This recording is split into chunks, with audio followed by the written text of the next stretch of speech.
I'd like to call a meeting to order, the meeting of the Committee of the Whole, Monday, April 15th. Joel, could you provide us with the national anthem, please? O Canada, our home and native land, true patriot love in all thy sons command.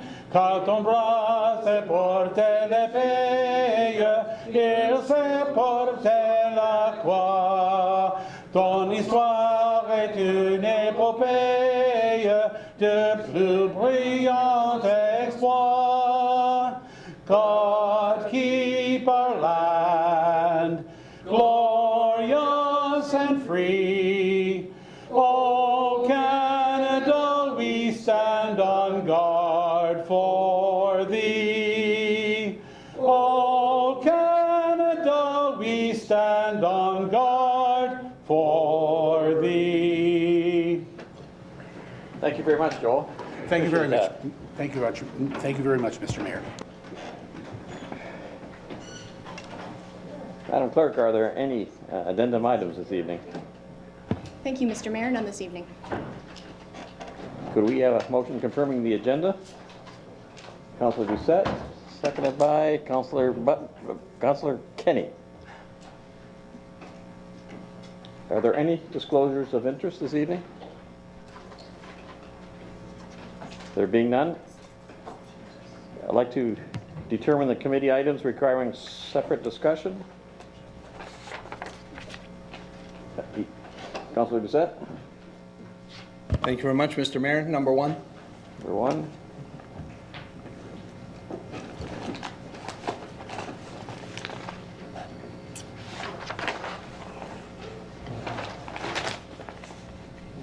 Any other items?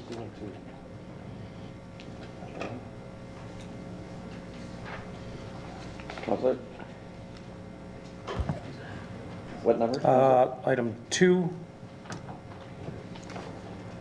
and item 9. Items 2 and 9, Councillor Elliott.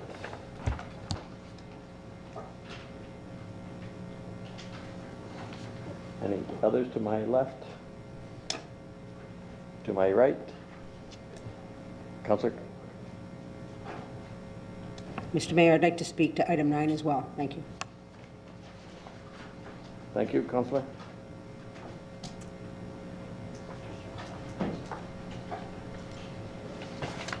Are we fine then? No others? Could I ask for a motion to pass those committee? Oh, Councillor L. It's been pulled. Did you want number 2 as well, Councillor? No, I'm actually just moving. Okay. All right, fine. Approval of committee items not requiring separate discussion, moved by Councillor Desmarais, seconded by Councillor Bodnar. Any discussion? Seeing none, all those in favor? Opposed? Carried. Are there any proclamations this evening? Except that's not on the Presentation. There being none. The delegations this evening. Mr. John Greer, Executive Director, and Amanda Ellis, Enforcement Manager, the Welland District SPCA. Could you come? Hi, I'm Amanda Ellis. John Greer couldn't make it this evening. He's not feeling well. Okay, could you just take just go to the podium there and turn on the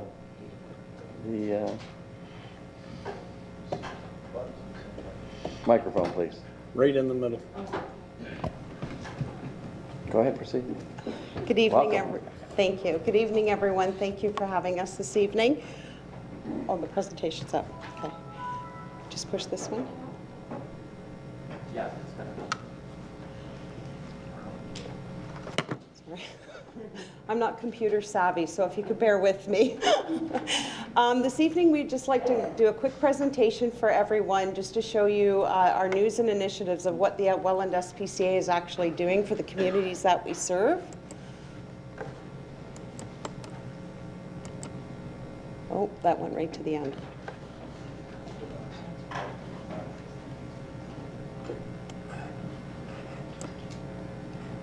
Okay.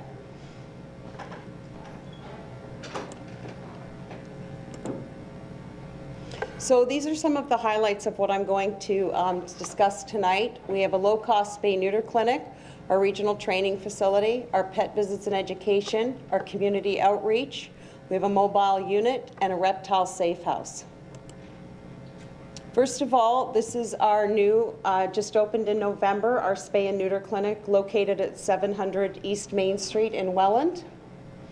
Up from November up until today, we have done over 2,700 surgeries. This is our veterinarian and 2 of our staff members just examining a cat. All of the animals obviously are examined prior to surgeries. This is our first dog surgery. It was a little beagle, and he was neutered at the spay-neuter clinic.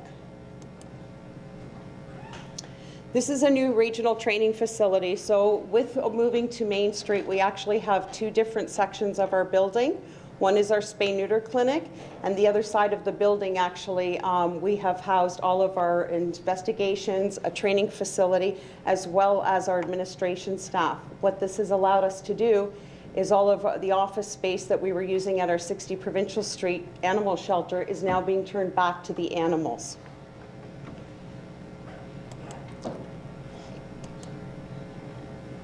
This is just a picture of our training facility. As of today, we've had 3 different training there. In fact, some of your staff have actually attended our training.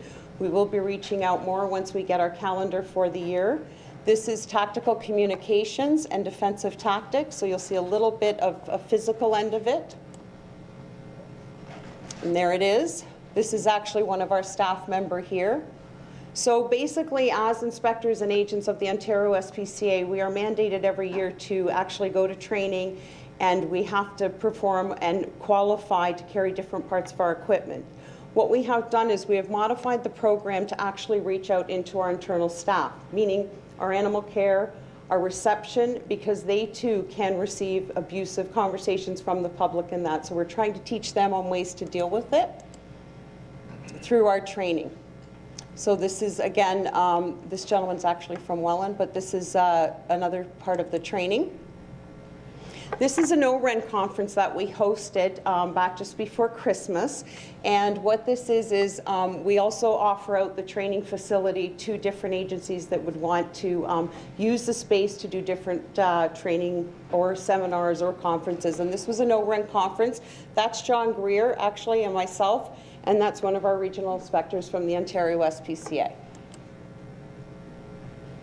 This is a pet visits and education. This is brand new.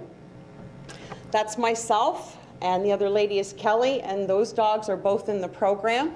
The Doberman Cross is Boone, and the German Shepherd is Striker. Striker lives with me. He came into the shelter just before Christmas with a badly broken leg. And he's got such a good personality that I've actually kept him now and used him in the program. So they're both registered as therapy dogs, but Striker actually does quite a bit of work through our shelter. He's now considered our mascot. And this is a school visit that we attended. The black sock on Striker's leg is just to identify he has a pin and a plate that run the full length of his leg. It's just an identification for kids to be cautious of that area in case they were to fall on it or hurt it. So this is actually McKay School, located in Port Colborne. This young lady on your far right here with the dog print, she actually, instead of having a birthday party, she did a fundraiser in the school. So now what we do is we make a personal visit. We actually take the dog or dogs, and we will attend the people that do the donations. With this, I actually did some training for the school, and this is again something that we will do. We're doing dog bite prevention, how to interact with a dog, how to introduce yourself to a dog rather than running at it. You go up, hold out your hand, and we're teaching young kids. This group is kindergarten up to grade 6. Our community outreach and education, community hours, school visits, and we also put on a dog bite prevention program. I train all of the health inspectors in Niagara for dog bite prevention, and we're extending this as well to bylaw and any other municipal staff that will want to be trained in that. This is a local insurance company that again did another donation for us and fundraiser, and I attended again with Stryker just as a big thank you. The dog, actually, they always love to see the dog. This is our cat adoption center located in the Seaway Mall, and to date we have adopted over 2,300 cats. It's been open for 3 years. So all of the cats now that go to the Seaway Mall are automatically immediately up for adoption. They're all vaccinated, spayed and neutered, and they go right from the center. This is a Nissan truck. It's called our mobile unit, and what it is, it's our community outreach vehicle. It's in the process right now of getting decaling, but that's just to give you an idea of what it looks like. This will be a support vehicle for our mobile spay-neuter clinic, which you're going to see shortly. We're also going to have a second one, and it will be our logistical support unit. And what that'll do is that will assist us in large investigations. So if we're out and we would have to remove 30 cats or 15 dogs, rather than using the pickup vehicles that you see driving around, we would be using a vehicle like this. This is our investigation unit. That's right next door to the spay-neuter clinic. And it is 2 addresses at 706 East Main Street. This is again me at another pet visit. And this is just a picture of an adoption. We do approximately adopt-a-thons every other weekend. In the summer, we actually do probably every weekend, again, to get the animals adopted. So the staff, everything is volunteer-based, and we do this, as I say, almost every weekend to get these animals adopted. That's another school visit. I didn't make this presentation, John did. This is our outreach mobile clinic. So what happened was, latter part of last year, we received the highest grant ever given from PetSmart Charities Canada. We received over $350,000. This is what we did with it. So this is actually a mobile spay-neuter clinic. Inside that trailer is a clinic. We have the first time ever, we have starting this weekend, we have made an agreement for 5 years with Six Nations Reserve, and we're pulling the rig out on Friday night. We're starting surgeries from the clinic Saturday morning, and this will be going on for 5 years. We also have reptile education and housing facility. The safe house for the reptiles is not located within our district, but we are responsible for it and oversee it. This is what the facility looks like, because there are obviously a lot of reptiles out there and we have to, again, deal with them. So this is actually just a picture of the big picture of the facility, and the next few pictures are going to show you exactly what it is that we are dealing with. Oh. It's okay, it's only a picture. So that is a snake. Actually, if you remember this fella, he was actually our trainer, and we made him come out and show him, and he doesn't like snakes, so he beat us up for 3 days. We thought, well, we'll bring him out and we'll put some snakes around him and see how he likes it. So this is just an example. What happens is if we do removals with snakes or reptiles, they have to go into a holding facility. Obviously, we don't house these animals at our shelter. They are specialty care, so we have a safe house that we have. And it's for all of Ontario, but we run it and we oversee it. And other than questions, that is pretty much it. Thank you. Thank you very much for a very interesting presentation. Thank you. Are there questions from members of council?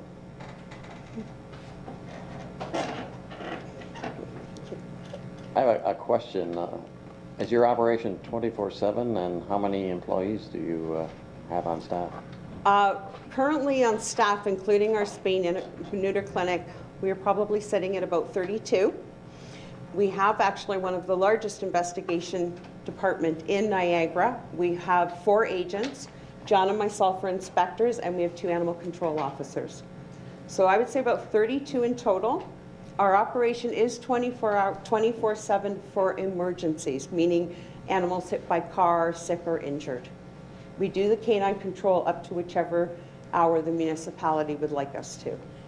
And how do we contact you if you're a resident witnessing a dog or a cat being struck by a vehicle? You can call the number that's allocated to the Port Colborne Pound located on Elm Street. We run that facility, and it is redirected to our shelter number, and we have, after 5 p.m., we have live answering service. And there's 2 officers on call every evening, and once you call that number, you're redirected right to the shelter. Great. Any other questions at all? There is we had a group make a presentation to us who also do neutering of cats. Do you work in conjunction with these other? The feral cat colonies? Yes. Yes, we are, actually. Yes, we are. We've reached out to those colonies this month. We actually received another grant, and April is Community Cat Month, and we're reaching out to them, and they're actually getting the spay and neuters for free through Okay. our grant. Thank you very much. You're very Appreciate that. welcome. Thank you. Next is a mayor's report. I've done a lot of socializing on your behalf the last little while. I attended the Volunteer Firefighters Awards evening on the weekend, the Chamber of Commerce Business After 5, Port Care's Soup Fest, United Way celebration breakfast. United Way made their goal this year, and which was they certainly deserve a lot of credit for that. It's the first in several years.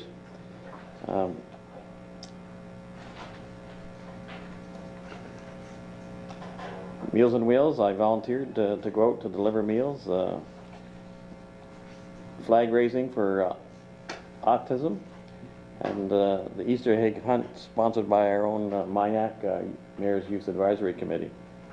So, we've been busy. And I think maybe we start delegating a lot of these to my eager friends here. Anyway, the regional representative, Mr. Berry, has sent his regrets and will not be with us tonight. Councilors' items on new business. Is there, Councilor Doucette? Thank you very much, Mr. Mayor. Through you to either Mr. Aquilina or Mr. Hanson, I'm not sure who can answer this. I've received some calls about garbage bags sitting on the corner of Elizabeth Street and Colborne Street in our drainage area there. And there's supposedly 5 or 6 bags of garbage there, and since the snow has melted, they're popping up. I even had an offer of someone to go through it to find out who it is, and I told him no, because we don't know how long it's been there. But there are at least 5 that he knows of. So, okay. Jacqueline? Through Mr. Mayor to Councilor Doucette, we'll make the region aware of that, and they will. Yes. But I think that the region or the pick up the waste. Anyone else have a comment? Councilor Maine? Yeah, I have a couple of items. The one just came in last night, and it's a street sign from, I think I left it on your desk, the street sign from Princess and Fielder. So it blew right off the end of the sign and almost hit a guy's car. So I got it, I brought it here, but they're only held on with little, looks like 1/4-inch set screws. And I think with the wind we've had in the last year or so, things loosen up. So I think that maybe it's probably a good time to go around a couple of guys and make sure they're all tight and secure. The other one was a nice little email I got this week about the snow plowing on the laneway off of David Street. And this has been an ongoing item that people seem to be adamant to do. They've had it for some 40 odd years that I've been there. It was always the first lane cleaned in the city, and I just assumed that somebody that was important lived on that street. And 2 years ago, I guess we quit doing it because you said, or because the city or the council, whoever approved it, said about the liability. Well, I would think any truck that goes out of the city, whether it's on the road, whether it's on the city lanes, whether it's anywhere, has to carry that liability. So I don't know whether the liability to clean that laneway out or not is an actual, just an excuse, or we just don't want to do it anymore. But having said that, I asked a few people in town, probably went above somebody's head, the people who are the frontline people that drive the plows. So I asked them, what would make your job easier and more efficient? And a couple of them that I asked that if the cars were off the road in the wintertime, we'd make one pass. If that was their biggest concern, and the other biggest concern was the farmers out in Ward 4 who push their laneways out onto the road, and the grader or whatever would be going down the road at 30K and hits one of those and kind of shakes his back teeth. But having said that, if I'm going to propose that the cars are off the streets during snow time, which is probably between November and March, these people on those laneways have to have a place to park. And I know the one off of Davis Street is probably the only laneway that's not controlled by the city. I don't know of any other ones that aren't. You probably do, Ron, but I don't know of too many.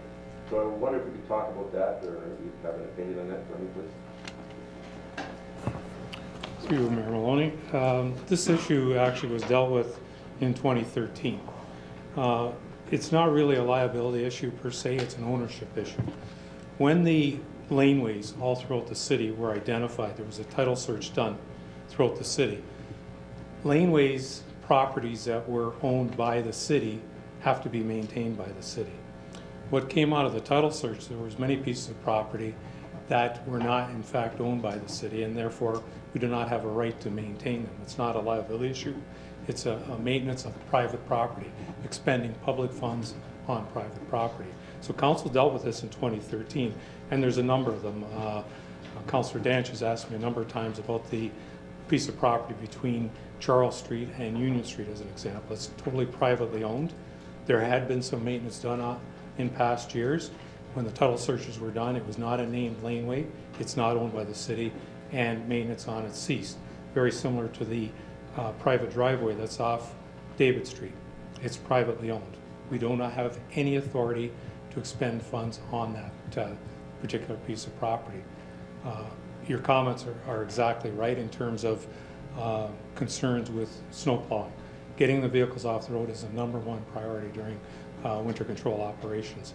But on that basis, just as it is with the Charles Street laneway, there's 2 or 3 of these private laneways south of Sugarloaf Street off Rosemount Avenue that are privately owned. We don't maintain them. We don't have the authority to maintain them. It's up to the property owners, incumbent on the property owners to get together, just as they do on the fire lanes. They get together and they do maintenance, whether it's snow clearing or summer maintenance on the roads to grade the roads.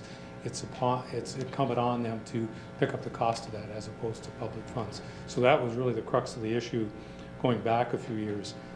We're always asked the question, why was it done in the past? There's no quick answer to that. Somebody instructed somebody in past years, and it goes back many years in some cases, to do maintenance on those. It's incorrect to do that, and that position really has been corrected with the title searches. Mr. Hanson, I also received a call on that specific laneway, but it was not a question of snow removal. It was a question of, obviously, there were, at the beginning of the lane, there were 8 big puddles, and traveling down there by vehicle, you had to go very slow or you'd bottom out. And the lady indicated that a couple of years ago there was gravel put on that and wondered why you couldn't do it again. I have a little difficulty. It's my understanding of the Municipal Act, unless it's been changed, if you expend public funds on a private lane, you eventually take over de facto ownership of it and should maintain that lane. Are you familiar with that section of the Municipal Act? Mr. Mayor, the Municipal Act actually was changed. That's no longer in effect. Okay, I That was a appreciate rule that one clarification. But getting to that particular driveway, the David Street portion of that, if that's where the potholes were, that is our responsibility. We certainly, a gravel roadway like that, we need to do the maintenance on it. So if that's where the potholes were, that's our responsibility. It's only that portion east of the David Street road allowance that is private, and we don't maintain. Probably pretty close, whether it's in the David Street road allowance or whether it's beyond, but I wonder if perhaps one of our public works people could take a look at it and address it if it in fact is on the David Street. Absolutely. Road Of course, we would do that on our road patrols, and I think that, I can't speak for Mr. Payton or Mr. Earhart, but if even the entrance off the David Street right-of-way, there were potholes right there, we would probably, as we were there, we would do repairs to that as well, as long as we're not extending any distance along the private. Well, they're big potholes, so Yes, we appreciate that. Thank thank you. you. Are there any other comments from staff that you'd like to make? If not, I'd call on Chief Cartwright who wishes to comment on. Thank you, Your Worship. Just a few words this evening with regards to carbon monoxide alarms. Effective this Wednesday, it's illegal not to have one in your home. If you have fuel-fired appliances in your home. The law was passed on October 2014, effective this Wednesday, the 15th of April. If you have a home or a trailer, you have to have one in your home in all areas in which people sleep. It could be first, second floor, a combination thereof. Multi-residential come into effect October 15th of 2015 for apartment buildings and such that have any of the following: attached garages, gas water heaters, gas furnace or boiler, gas kitchen stove, gas or wood burning fireplace or stove, kerosene or gas heaters, and a couple of unusual things. Some people do a lot of barbecuing. If they're in the area of their home where they've got open windows, they should have one to protect their best interest, as well as portable generators. Some people have a tendency to want to run them in their garages. They shouldn't, but we have had cases where that has occurred. One other thing that has come to light over the last 2 or 3 years here, we've had several calls, one as early as today at 6 o'clock this morning. Carbon monoxide detector went off in a home, and it turned out that the people were charging their boat batteries in their basement.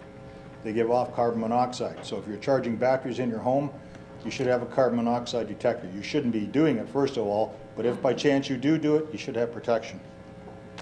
Symptoms of carbon monoxide basically are flu-like symptoms, very similar in nature. And if you have any questions or need some assistance with regards to where they should be installed, please contact our office. Thank you. Any questions of the chief? Thank you for that information. That's very good. Oh, Councillor Mayor. Through you, Mr. Mayor, to Chief Cartwright.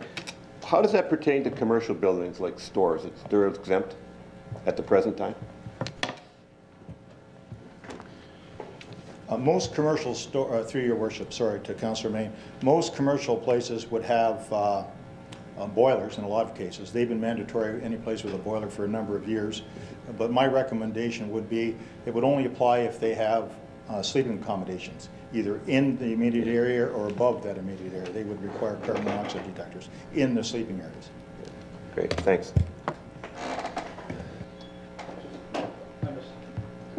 I missed the last call for councillors' items, and I just had one. At the last BIA meeting last week, the BIA has contracted out a local contractor to repair I'm going to say the little gardens around the bottoms of the trees in downtown Port Colborne. There are some edging with wood that they want to take out and make them all ground level, put some mulch on them, and kind of tidy them up, make it a little bit safer. Some of the interlocking brick may be falling in a little bit. They want to shore that up so it doesn't fall in any greater. They contracted out for a decent sum of money. I don't want to say what it is, but along with the application to have a private contractor do this, there is a permit fee of $177 that's payable to the City of Port Colborne to allow the private contractor to work on the gardens. The BIA has asked me if I could put it to council, and asking council if they would see fit to waive that $177 permit fee on the condition that the contractor does carry insurance with the City of Port Colborne as a named insured as well. So I would like to put that forth. I know that Ron has had a conversation, I believe, with somebody from the BIA about the project, and it's north of $1,000 to do this. So we're spending a decent amount of money on repairing and cleaning up and making it a little bit safer for people to walk around downtown. They just thought because we're a committee of council that they would appreciate the waiving of the $177 permit fee. So I'm asking council for that consideration.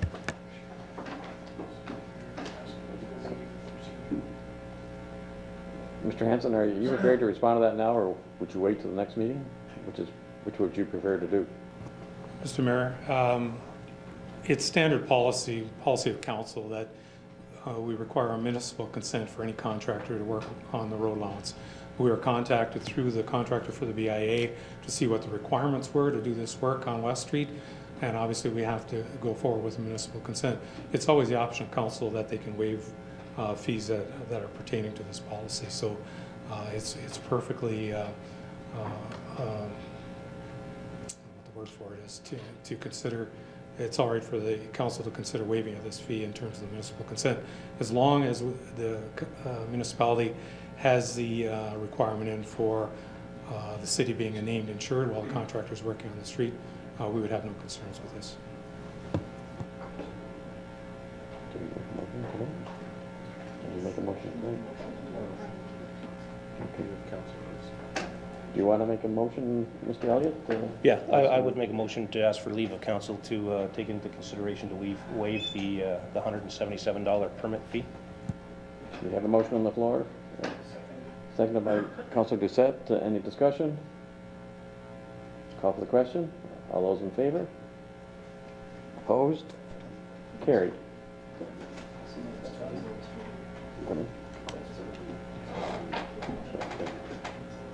So do we have leave to hear a motion to be presented by Councillor Elliott? Thank you, Mayor. I will put forth a motion to waive the $177 permit fee for the downtown BAA to perform the maintenance work on the flower boxes downtown. Seconded by Councillor Desmarais. Any discussion? Reading none, call for the question. All those in favor? Opposed? Carried. Councillor Bodnar, you had indicated. Okay, I thought you had your own special little item. Okay, at this point, we'd like to move to the adoption of the minutes of the 9th meeting special of Committee of the Whole, which was held on March 16th, 2015. Someone care to make that motion? Councillor Dance, seconded by Councillor Elliott. Any discussion? There being none, call for the question. All those in favor? Opposed? Carried. Now the minutes of the 10th meeting, regular of Committee of the Whole, March 23rd, 2015. Would someone care to make that motion? Councillor Dance, seconded by Councillor Bodnar. Any comments or questions? All those in favor? Carried. Now, let's go to the consideration of the items requiring separate consideration. Councillor Doucette and Councillor, Councillor Doucette, item number 1. Thank you very much, Mr. Mayor. Department of Engineering and Operations, Engineering Division Report Number 2015-62, subject Information Report for Colborne Operations Center Preliminary Design Update. There will be a presentation by McCallum Sather Architects, Inc., so that they can make a presentation. That the Council of the City of Port Colborne endorse preliminary design and Class D estimate as presented, and that Council directs staff and the Port Colborne Operations Center Technical Advisory Committee to commence the detailed design process for the Operations Center as per the preliminary project schedule. Seconder for that? Councillor Desmarais? Discussion? Councillor Doucette? Yeah. Thank you very much, Mr. Mayor. I don't know if we should have the presentation first or comments after. It's up to Mr. Hanson. I think that probably would be the right way to go. The presentation first, I think Mr. Doucette would be appropriate. Yeah, I think so.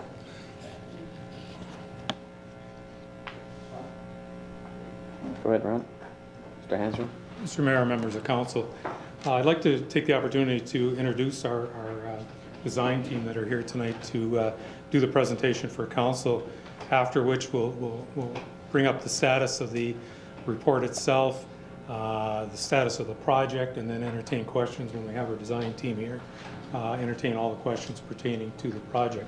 So we have with us tonight Joanne McCallum and Drew Hauser from McCallum Sather Architects, who are going to do the presentation. Also Tom Hendricks from Prism Partners, our project manager, and also some of the members of the staff that are on our technical advisory committee, Jim Hoopinen, Mike Audette, and Paul Payton are here as well to support the project. So I think we'll do the presentation first.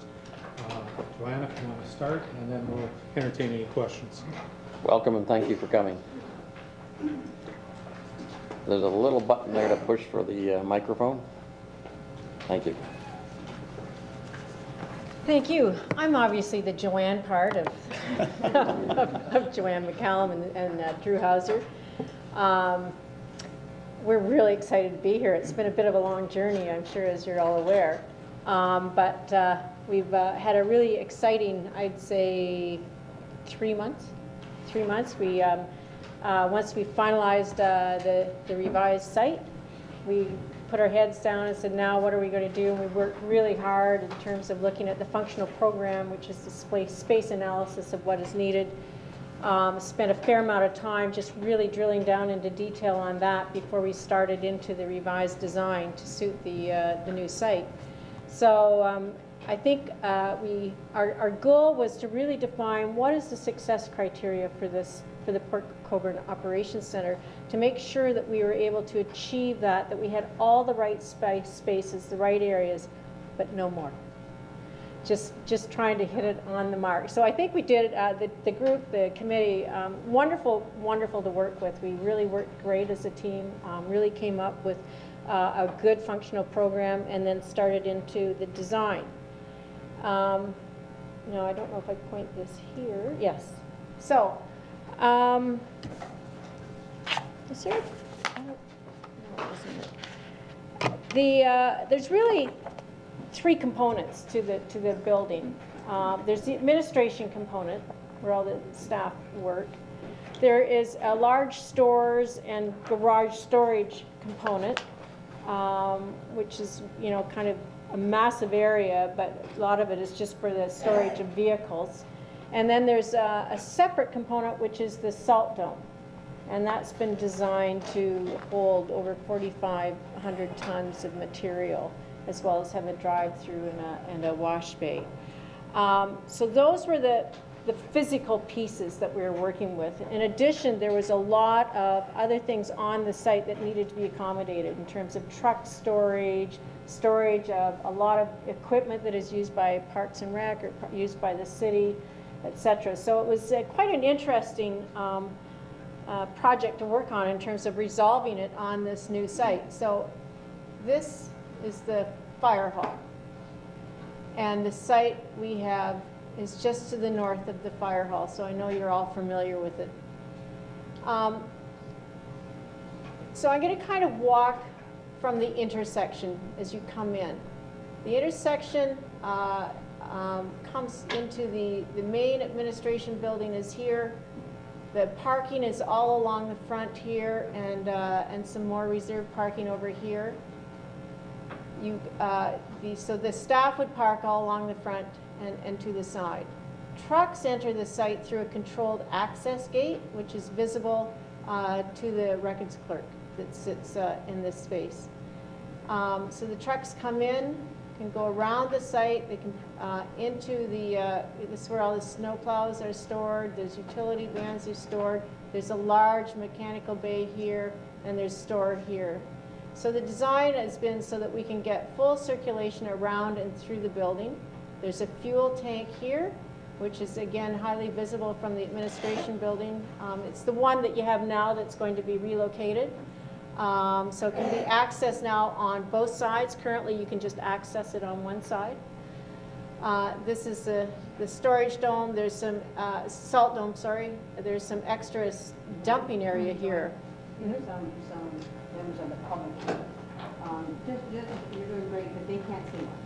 They can't see. They can't see. Yeah. Is there a Okay, mouse? so- The mouse that we have, at least we can use the arrow. It'd be great, yeah. Mouse, I'm sorry, I apologize. Okay, oh, I gotta go back. There we go. There. Right, so from the intersection here, this will be a new intersection that needs to be constructed.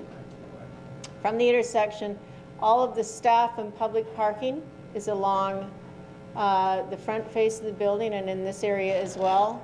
So that's the east side. The trucks that enter the site come through a control gate here, and they can maneuver around the site and into the storage bays here for the snow plows. There's also storage area for utility vans, water truck, etc. This area here is mechanics bays for working on the project, or working on all of the trucks and vehicles that the city owns. This is the admin area here. This is storage. The admin area faces the street, so it really gives an opportunity to create a profile of what the building is, to give it a civic identity. The salt dome is tucked back here in the kind of the north part of the site. We're recommending that a large berm be created north of here, so you can create kind of a visual barrier as well as an acoustic barrier. There's a lot of exterior storage area here for equipment and some of the trucks. There's an additional storage area over here for all of the vans and trucks that are used by the staff. There's also an area here that is just south of the administration building, which can be used potentially in the future for expansion should that ever be required. One of the exercises we went through is we did a facility program as well for engineering. There had been some discussion in the past of whether they might be, at some point relocated here. So we do know that you need 3,500 square feet if you want to do that, and we have more than that available in this location right here. So a lot of the other thing that we took advantage of, the fact that the fire station is here, so we really wanted to create a secondary access from the fire station should for any reason the main route be blocked or unusable. And that also that there would be an opportunity to come through here. There would be a control gate here, but it would be manual. And then the fire trucks could come through here and make use of the wash bay. So we're just trying to really create a great synergy between the two facilities. And I think in terms of how the organization of the space works, it works in the admin building relative to the fire station. It works very well too.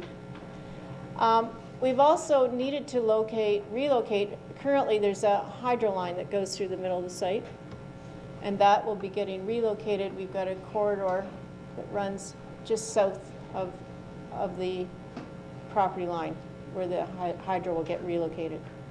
So those are the fundamental principles of how we allocated the buildings on the site.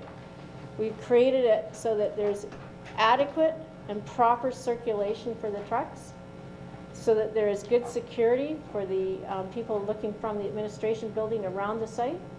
So there's good access for the public and people that may be coming here for training, etc. There's no real issue with security of them as they come and park and go to the building.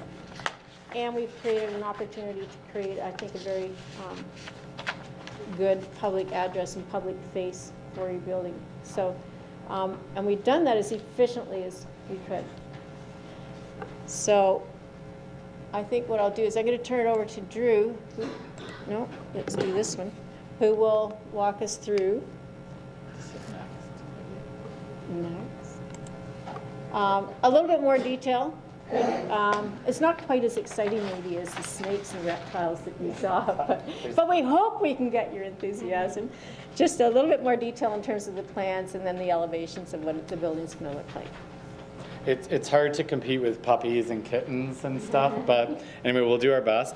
I think one of the things that Joanne didn't touch on, and the edge condition at the front on the regional road, we're kind of in a similar edge condition. There's a slight offset from the fire station. So I think creating that kind of continuous edge again makes for a little nicer streetscape.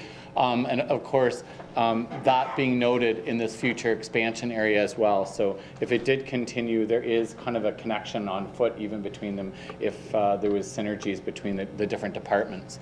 Our front entry here faces onto the road. When you see some of the elevations or the models, items or pictures later on, you'll see that we've kind of emphasized that. We've given it a front door to the building. And of course, you've got the records clerk right up here in the corner, kind of eyes on the street. So certainly the connection with the public works and the records clerk, they can really see the site, they can see who's coming and going. So there's just a level of observation that exists there that's nice. The lobby, sorry, this is going to no. There's a lobby, or what we would call a circulation or crush space, and it's one of the few areas when we really drilled down into what was required. there's some chance there to create a little bit of a nice public face or a public identity and a nice space for that first impression or someone's last impression that it's coming or visiting. But at the same time, at the rear of the site, where we have different staff, we have this kind of corridor sequence, and you'll see later on as well. There's a lot of natural light that happens in there. There's a lot of people that are coming and going and visiting them and looking at their current conditions. We knew that this experience had to be improved upon, and a lot of them need landing spaces or places to go to look at boards, schedules, all sorts of things. So how can we do that architecturally? So we think that we found a way in these zones to do that and express it in a really positive way instead of in a back corridor or fixed into some awkward spaces like is currently had. And then of course we have the administrative component. We've got our lockers areas, and then a kitchen and a lunch and training center. They all kind of feed into each other and can expand one into the other as well. It's kind of nice too, the kitchen, if there is no future expansion, they may capitalize on this great open space until, you know, future it might get built out or changed, but there is an opportunity there.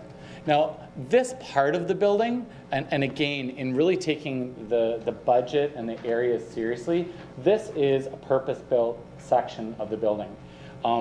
So it's really made for this component, and there's some robustness there. You know, we'll be able to move things around and add to it, and there's proper ceiling heights if technology or mechanical changes happen in the future. But when we go to the back of the site, it becomes a pre-engineered building. So we had to look at that in terms of, you know, cost savings, how can we introduce this into the site and make it affordable. Also, there's changes in the mechanical systems. So up in the top zones, we know that it's really about comfort for people working in an administrative setting, where as we move back, we've got tool storage and different trades. And then on the next slide, we get into, and sorry it's skewed, but I'm trying to fit it on the slide. So that's for the tool storage and some of the wood shops and trade rooms. And then we have a mechanics bay. So we've taken the heating or the mechanical concepts, and the heat comes to the most required heat, the most sensitive areas, and it's tempered as it goes back to the parts of the building where we require no heat. Where it just might be some storage. So again, it's just trying to look at how those different areas are set up most effectively, most efficiently, but still there's some flexibility. In these zones, you'll see where the plows go through. There's always the potential that on busy days, they can pull straight through and out, nice and easy. But if that isn't the case, they still have the back to back out. What's nice about this is when you double up the bays, it does give you some efficiencies where you may have had extra wall space. It tightens up the amount of exterior walls, exterior doors, all those other mechanics that can raise costs, and creates a little more, a nicer space for the worker that may be in it. And the models, so from the front when we talked about where some of that observation happened from staff. As people are driving in, they're driving by that front door. We have a fairly flat roof, but we've just kind of brought in a little architectural detailing at the top, at the parapet walls. It echoes slightly some of the detailing or some of the appearance of the fire hall, which has some very gradual slopes. And so we're trying to continue along that kind of those design principles. We've created a nice entry point. We have further analysis we'll do with sun and shading devices. We really take that serious. There's a cost savings that happens forever when they're designed properly. So we'll look at the size and the distances, and we'll ensure that the different times of year we're getting the most effective shading in the building so that we're not getting a solar heat gain. And at the tops, where we may have other glazing above, we use a diffused glass, so it has a higher R value, and it actually kind of as light passes through it, it kind of bends that light so that there's no shadows, so it's great for office environments. You don't get shading or harsh shadows on your computer screens, that type of thing. And when it hits the ceiling, you get reflective light, which is great. And then this was the area where we have some future expansion, potentially, you know, if it works in our budget. We can have some outdoor space for that cafeteria that's there, and it might be used as well, maybe by the fire hall, by the kitchen. Yes, not a cafeteria. Not yet. Not yet. And these are just some views from above, so you can see the administrative area. That other hall where I said was the landing area for a lot of staff, you can see it's slightly raised up in between the pre-eng building.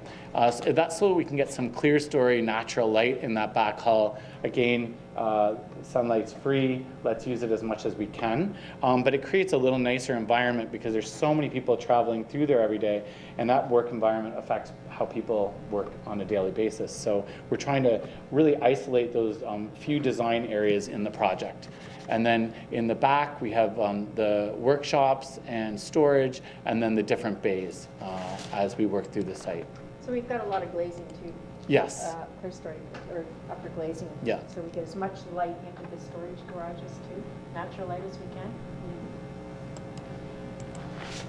And this is just another angle, so you can see that front entry, the parking, we've got the fire station beyond, and then we have the whole garage space. So this is that pre-eng component that we would be working with. And that's it. I'll try and go back.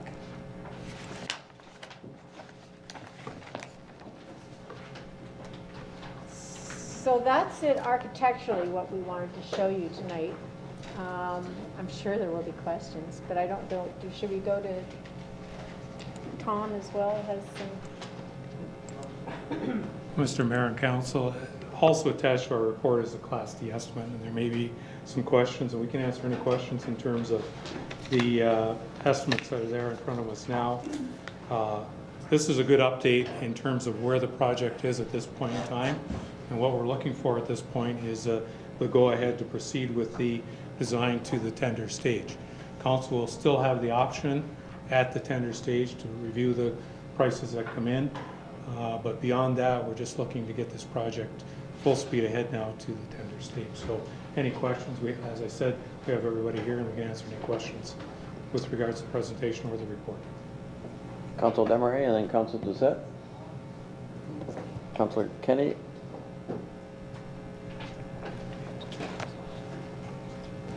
Thank you, Mr. Mayor.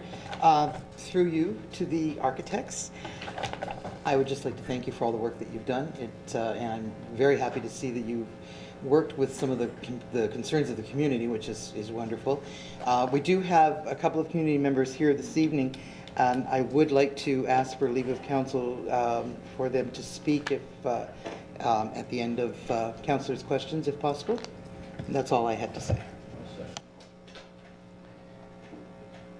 All those in favor? Opposed? Carried. Councilor Doucette was next, then Councilor Kenny. Councilor Butters. Thank you very much, Mr. Mayor. Councilor Elliott. Yeah, it's beautiful, actually, and I know we need this and we have to do it. There are some concerns from the community. When we were here in August discussing, one of the discussions was that we were going to take the sand salt barn and put it as far south as we could. And I've noticed that you've done the opposite here. You've put it as far north as you could, closest to the houses and the homes. And I haven't figured out why.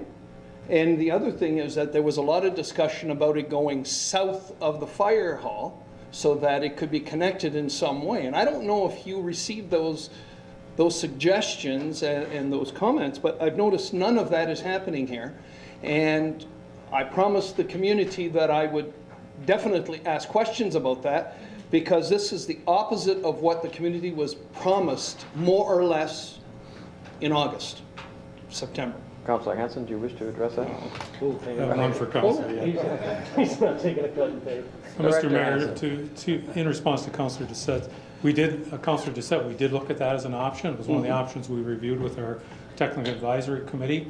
There were some space constraints in terms, we looked at one of the options of getting the sand salt facility south of the fire hall.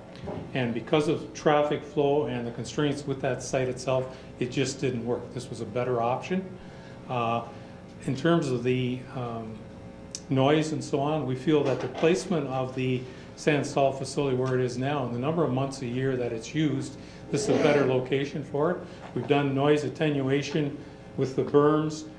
There's a noise fence directly behind the facility facing the canal area. So all of that was taken into consideration, and this, after going through all the options, this was deemed to be the best configuration in terms of sand salt and generally the traffic flow throughout the site itself. Councillor Doucette? The concern I have here is that there was discussion, we were going to do it, the community was pretty well up to date, and I mean the community has now accepted the fact it's going to be here. But the fact that it's so far north, and on a very cold night when this is going to be used, I don't care what kind of noise attenuation you have, a cold night transmits sound big time. Especially if it's in the winter and most of the trees that are there are not going to be dampening some of the sound. I have some concerns with having said one thing and going ahead and doing the opposite. And I understand the whole process of planning and everything else, but you also have to understand that this is exactly the opposite of what the community in that area was promised. And unless I can get an exact reason, apart from the fact that it works well and works much better, I can't vote for this. I really can't vote for this, and I want this big time. I've supported this all along. But I cannot vote for something that is against the community when the community was told one thing, and then now they're getting the opposite. So unless you can convince me, I can't vote for this. And I'm not hearing anything here that convinces me of this. Mr. Mayor, through you to Councillor Doucette. If you remember, Councillor Doucette, when we looked at the original layout, this particular site goes all the way back to Port Colborne Drive. In fact, that sand salt, rather than being the facility, rather than being much north of here, further north from here, and in the vicinity of these houses, we've compressed the site for a large distance to the south, moved it closer to the fire hall. The entire facility is no longer behind the houses, it's closer to the fire hall itself. So the entire site has been compressed to optimize the land which will now be north of the berm. So that land is still open and available, and it's away from the houses. So the noise attenuation and the sand salt, this is an enclosed building. The trucks can be loaded within the enclosed building. The backhoe and the loader will be in the building itself, and it's a drive-through. Rather than a backup, it's a drive-through facility. So we think this is the best layout in terms of the flow of the site.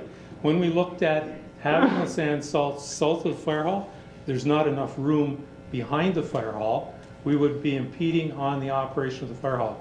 We consulted with the fire chief and the fire prevention officer on this, and there just doesn't appear to be enough room. The only other option for having the facility south of the fire hall, we would have had to have the trucks go out onto Kalali Street, pull into the site, and then leave the site from there. It just wasn't a good flow in terms of the trucks themselves. So you're telling me that Port Colborne Drive will never be used as an intake or exit of that particular thing? Is that what you're saying? Mr. Mayor, if I can. Yes, the secondary access you see to the fire hall, that is the secondary access for the site. There's no access of the public works operations beyond the berm that you see on the site plan. There'll be no access to the north. Everything goes through the Mellenby-Kalali intersection, and as a secondary access in an emergency, we would use the access site through the fire hall. And that also, it's a good flow here because the fire department fuels up at the fuel tanks as well. So it gives them access to the fuel tanks and also to the wash bays, which will be part of the sand salt. I don't like it. Councilor? I don't like the fact that we were told one thing and something else, but Perhaps you could do a site visit with Mr. Hanson and the fire chief, and we can do you that. see it on the ground a little And bit. we can do it with the community as well. I think the community needs to come out as well and take a look at it if that's possible. I would more than be willing to do that and arrange that. So, and they're out there and they just went, thank God, so no problem. If we can show them, maybe they will be satisfied with it as well. So I agree with that. Thank you very much. I have a second point as well. We also discussed the possibility of being an example to the community in green energy. There is nothing in this building, in this design, that apart from those windows at the top there that sort of you're telling me is going to bring in natural light, and that's good, okay? But what is there in this building that is green energy? And I'm talking about solar panels on the roof, things of that nature. And yeah, it's going to cost a little bit more to put it in, but you're putting it in the front end to save at the back end. And there's nothing in this building that indicates that in any way, shape, or form. And we had discussed that as a council at one point. So where is that? Or where can it be added in?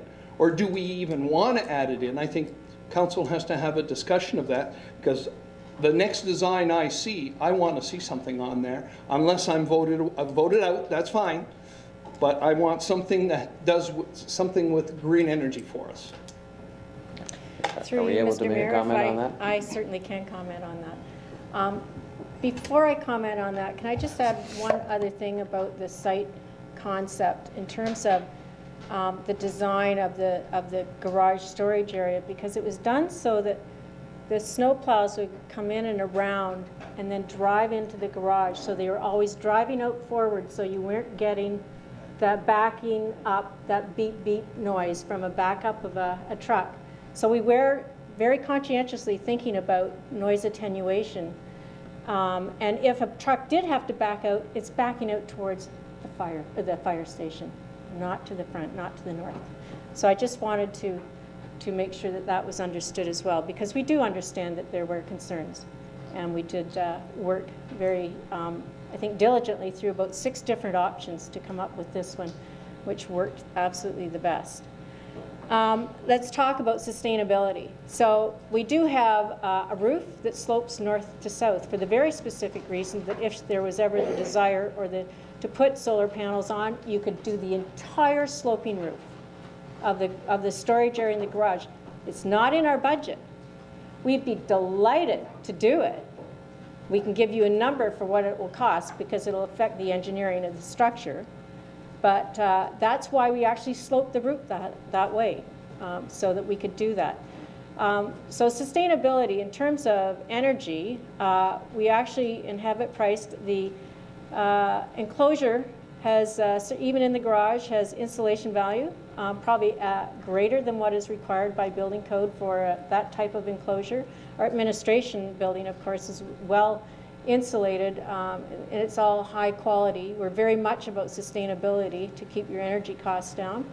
We also care about your indoor air quality, so we spec materials which have no VOC or no off-gassing. We're very, that's a very important part in terms of health and wellness of our buildings. So we are cognizant of that. A lot of that will come as we proceed through the design stages, but I would be love to be able to tell you what it would cost to put solar panels on that building, because you've got a huge roof area that would sustain fairly significant size of solar array there. Yes, Councilor Doucette. Then, I mean, I don't know if everyone would agree, but I'd like to see those costs, and I'd like to see how much it would save in the long run. I'm sure the engineering can give us all that, but you people can give us all that. But I'd like to see something, because it's time that the city start becoming the example for other citizens. Citizens have been questioning it, and I've been questioned about it in other buildings that we've built not long ago.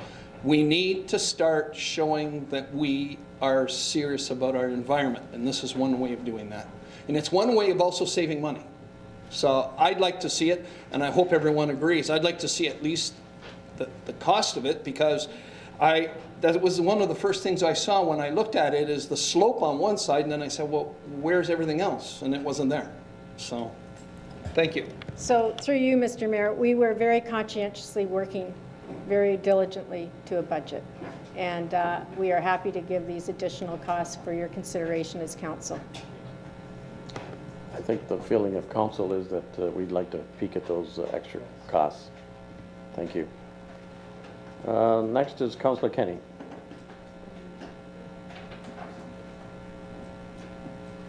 Thank you, and for your presentation, and for bringing us what we've been talking about for a long time, but have never taken steps to do anything. This is great for our employees. These fellas have had to work out in some extremely cold weather outside making repairs, not inside.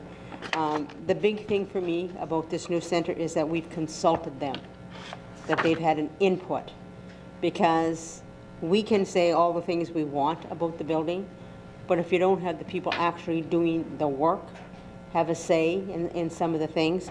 So I hope they have the opportunity to look at this too, and to make some comments, because they are the ones that are going to be working there. And I think you have taken in the concerns of the citizens, just by the way the building now sits to where we had first looked at it. So thank you for making your presentation. I just wanted to ask one thing, and I think that's what it is, but you know my eyesight's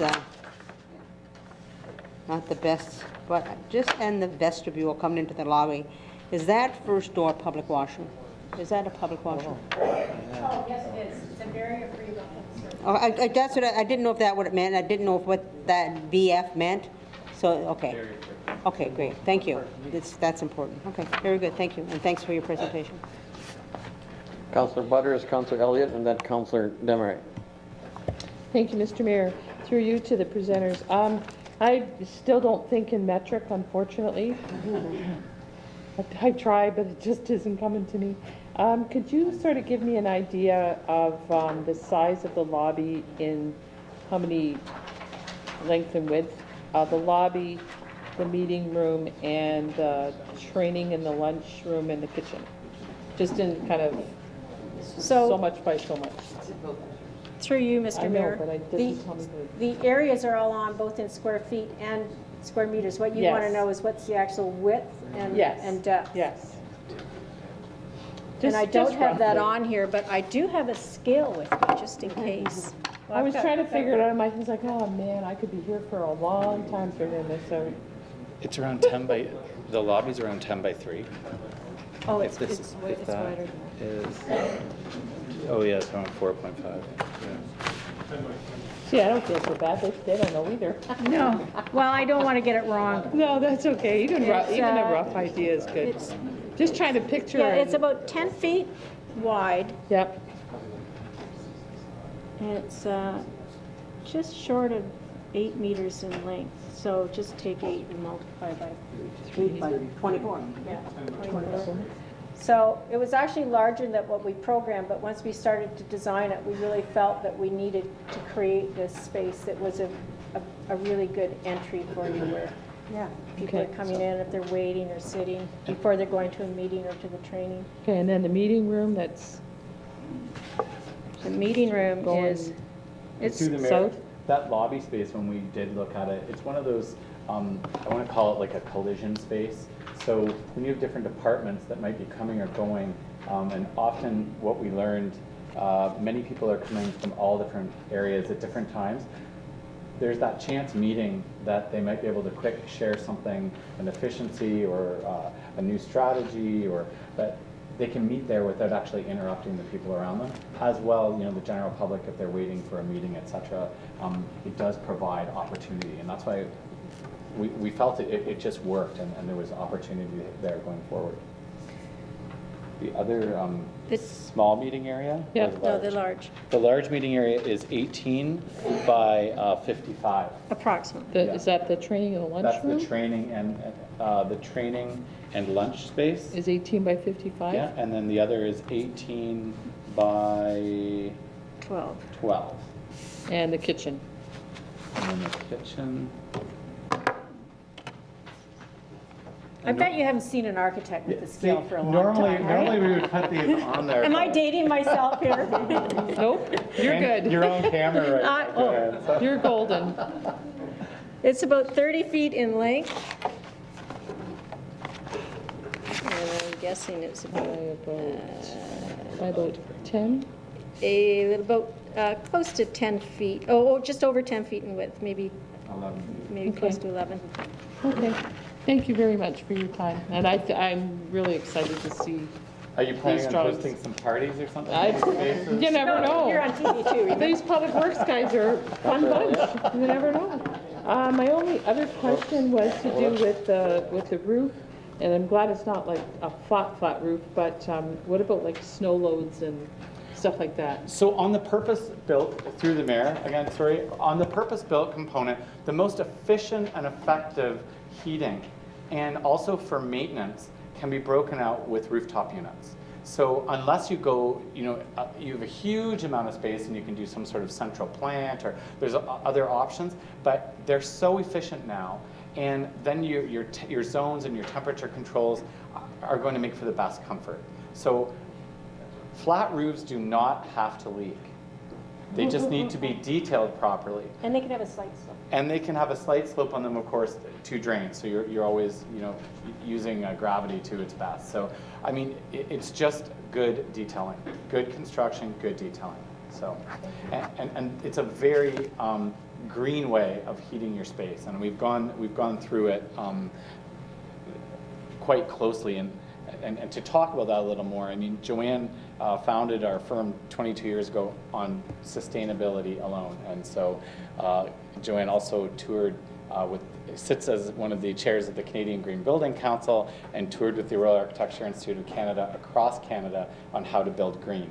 So we put this in every project we do, whether someone is asking for a LEED project or whether this is just someone else coming to build anything. We look at all of the choices and it's just kind of ingrained in us. And we try to integrate as much natural, like natural light, natural ventilation in conjunction with our building systems. So a much more holistic approach to how we do And the you have to systems. work with your operations people, so the facilities themselves to see what they want, what they can do and enforce. So sometimes they don't want operable windows. We love them, but you have to work with each group.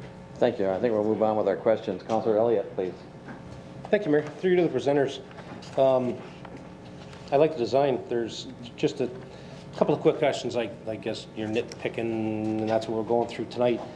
But the entryway, when you walk in through the lobby, all of the offices seem to be hidden, and then there seems to be walls. I guess when you come in through the vestibule, if you're walking in the door where the records clerk office is, I'm assuming that there's going to be a window there as a reception where they can greet you. And then I'm going to say west of that, you've got another wall before you go down a hallway. And you turn left in the lobby and you got another wall before you get into any other offices. Is there a reason for that design? Everybody seems to be separated from each other, and there just seems to be walls everywhere. So through the mayor, it was important, Councillor, that there was some private spaces. Just because of some of the different supervisors, they may be having conversations where acoustic controls become important. If they have a staff member that they have to pull in, or they have a small private meeting within the offices. And we learned that as we spoke to them more, and there was many different people coming and going. But when you do walk in, this is glass into the records clerk. The walls here into the main hallways, they're also glass. So there's a lot of transparency, but there's that security component. We don't just want anyone being able to walk into the back and into the offices. Additionally, when we design offices, and as much as we'd love to have an open plan and everything light, we do a lot of kind of clear stories, so windows above and windows beside. So there's a lot of transparency through the office to the natural light. So the outdoor light along the outside of the building can penetrate into these halls in a natural way. So it's passive controls. Again, a lot of people, when you put in all of these controls and you do it, they end up putting a blind up, and some of them never open it again. Many of them never put the blind up. So there's human controls that that's the factor, but it will appear quite open when you're there. There's a lot of glazing internally. Okay. Just a couple other quick questions. The salt and sand dome, the construction of that will be solid-sided, or is... It's a prefabrication. It's a fabric structure. Okay. With obviously very strong concrete base, buttressed base that you would see. Kind of the ones you see now that have, I'm going to say, cement walls, and then it's got a fabric top on it. Perfect. With the entry, the gate that we have, will it be fob operated as well as operated by the person inside the building? I can't really Pass answer card? Sorry, we got pass cards? Okay, perfect. I didn't know whether or not we had to get, that had to be in. A couple of times you've spoken about the building in the rear that houses the snowplows and everything like that. It's being pre-engineered. Yes. Define pre-engineered and the cost savings of that. Through you, Mr. Mayor. Pre-engineered building really means that you're taking the structure of that building and you are designing the structural components, the columns and the beams and the joists, basically to the minimum capacity for the load that is anticipated. So the engineers determine what all the loads are going to be, and then each piece is actually pre-engineered so that there's no excess structure. So, and that gives us fairly significant cost savings because it's not a standardized kind of set of roof joists that are going along. Each piece is done independent. So the cost savings. Now there's the kind of the downside to that is if you wanted to, you wouldn't be adding solar panels in the future unless you knew that you're going to do that and you allowed for that load at the current time when you design it. But a pre-engineered structure with the actual enclosure itself, we have some flexibility with how we want to design the enclosure, so that's why we can upgrade the enclosure and really minimize the structure to get the most efficient, cost-effective, yet sustainable building. Councillor Elliott, I'm just going to add to that too. They're different pre-engineered. They're different companies as well, so they each have a little different system, a little different set of details. So you don't, when you put it out for tender, it's a little different process as well than purpose-built, where they say, we give them the details exactly, and this is what you have to do. Pre-eng, there might be 5 different manufacturers, and they each have a little bit of a different way of doing it, and so you take that into consideration. But for example, where you have your overhead crane, we design that right into the pre-eng building so that that crane exists and it's part of the structure and it's designed in. So it won't fall down after we get it up. Perfect. As far as operating, does a building meet LEED certified standards? Anything? Through you, Mr. Mayor, it was never the intent to design this as a LEED facility. Was never part of the mandate. We are designing a sustainable building, but I would never call it LEED-like. There's either LEED or not LEED.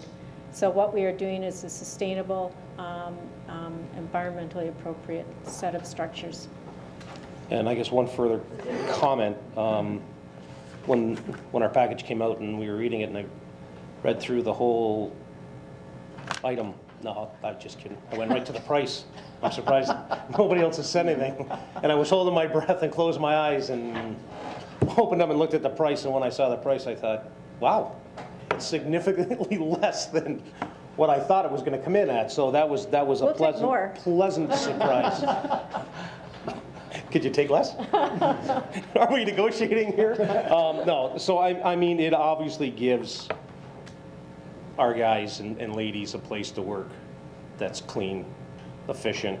I've had the opportunity to talk to a couple of mechanics that used to work for the city, and we hit it on probably everything that they suggested.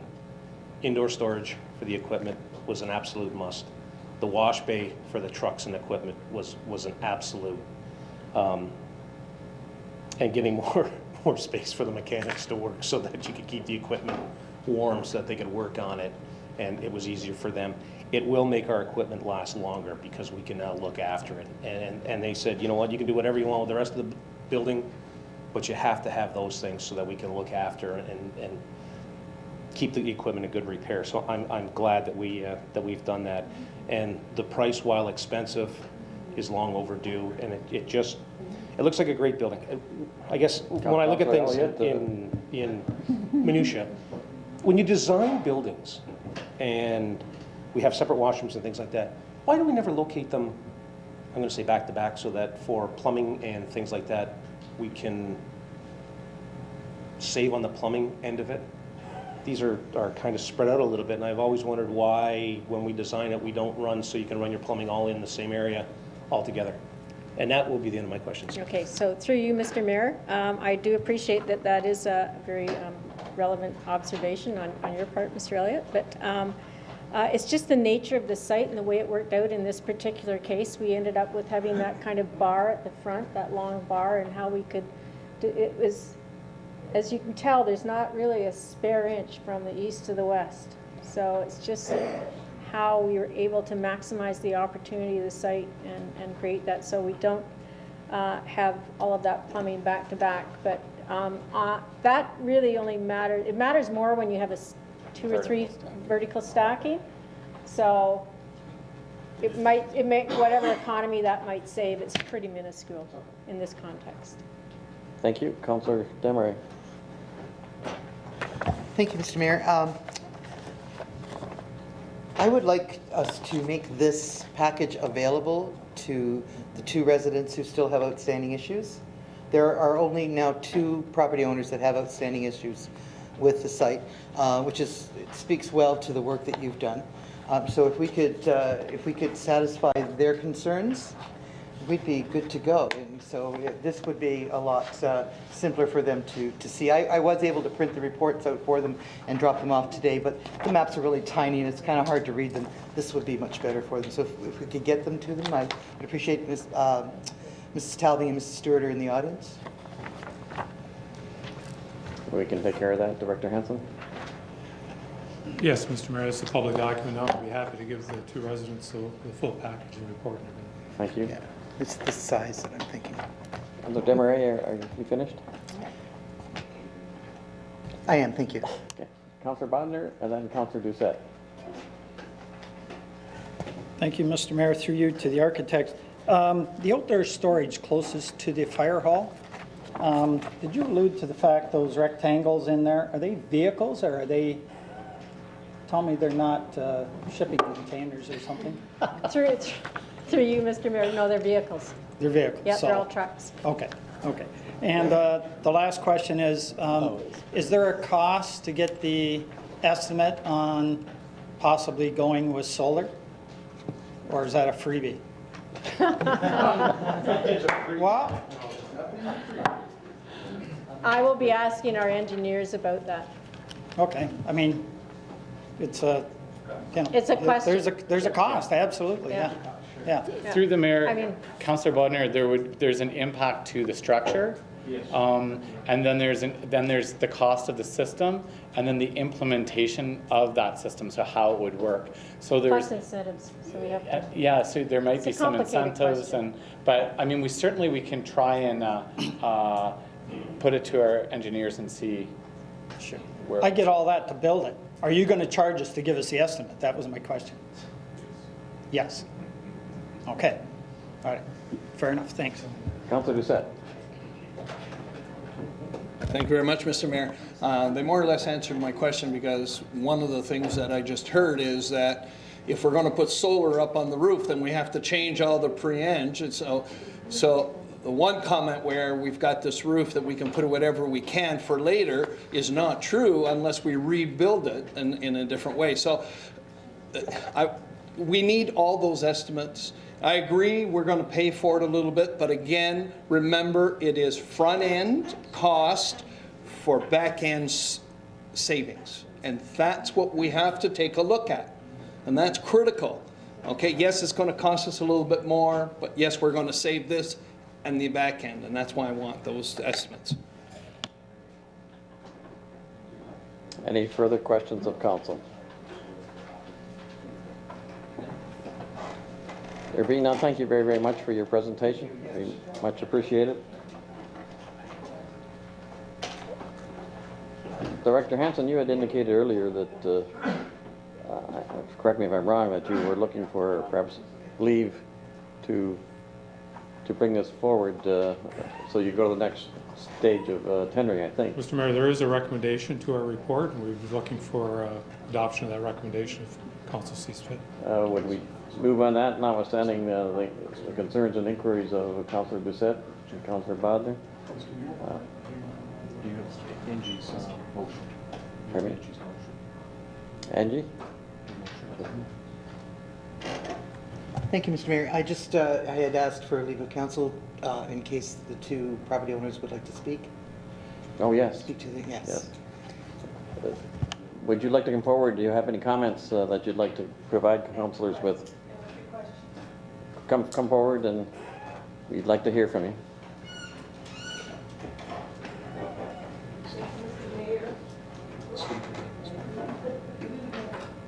Okay. Thank you, Mr. Mayor and councillors. Thank you so much for speaking for us. That meant a lot. We have been more than frustrated in being informed and being kept out of the loop in a lot of ways, or mistold information. I'm sorry, but I have to say that, because it's not just your op center, it's our op center too. And I think it's a valuable thing to have this new building. I think it's very important for all those workers. We need to be included a little more and told things straight up a little more. My questions with this design, okay, we were just informed of this last evening. Thank you to Mr. Doucette, and we really appreciated that. We had to get our head around the whole concept change. And so with this new plan, I'll just ask the question straight up here. We'd like to know the elevation of the berm. We don't know what those, topo kind of lines are. Can you answer that first, please? I can't answer that immediately because all we've shown right now is very conceptual. We'll do a detailed analysis of what it should be, and we looked at having a berm with the landscaping on top and possibly and some on top of as well as landscaping on either side. So that's a study that we would get into as we go. Okay, conceptually, that's great. Could I ask you to come forward for additional responses and speak into the microphone for us? Okay, yeah. It's on. Thank you. Oh, okay.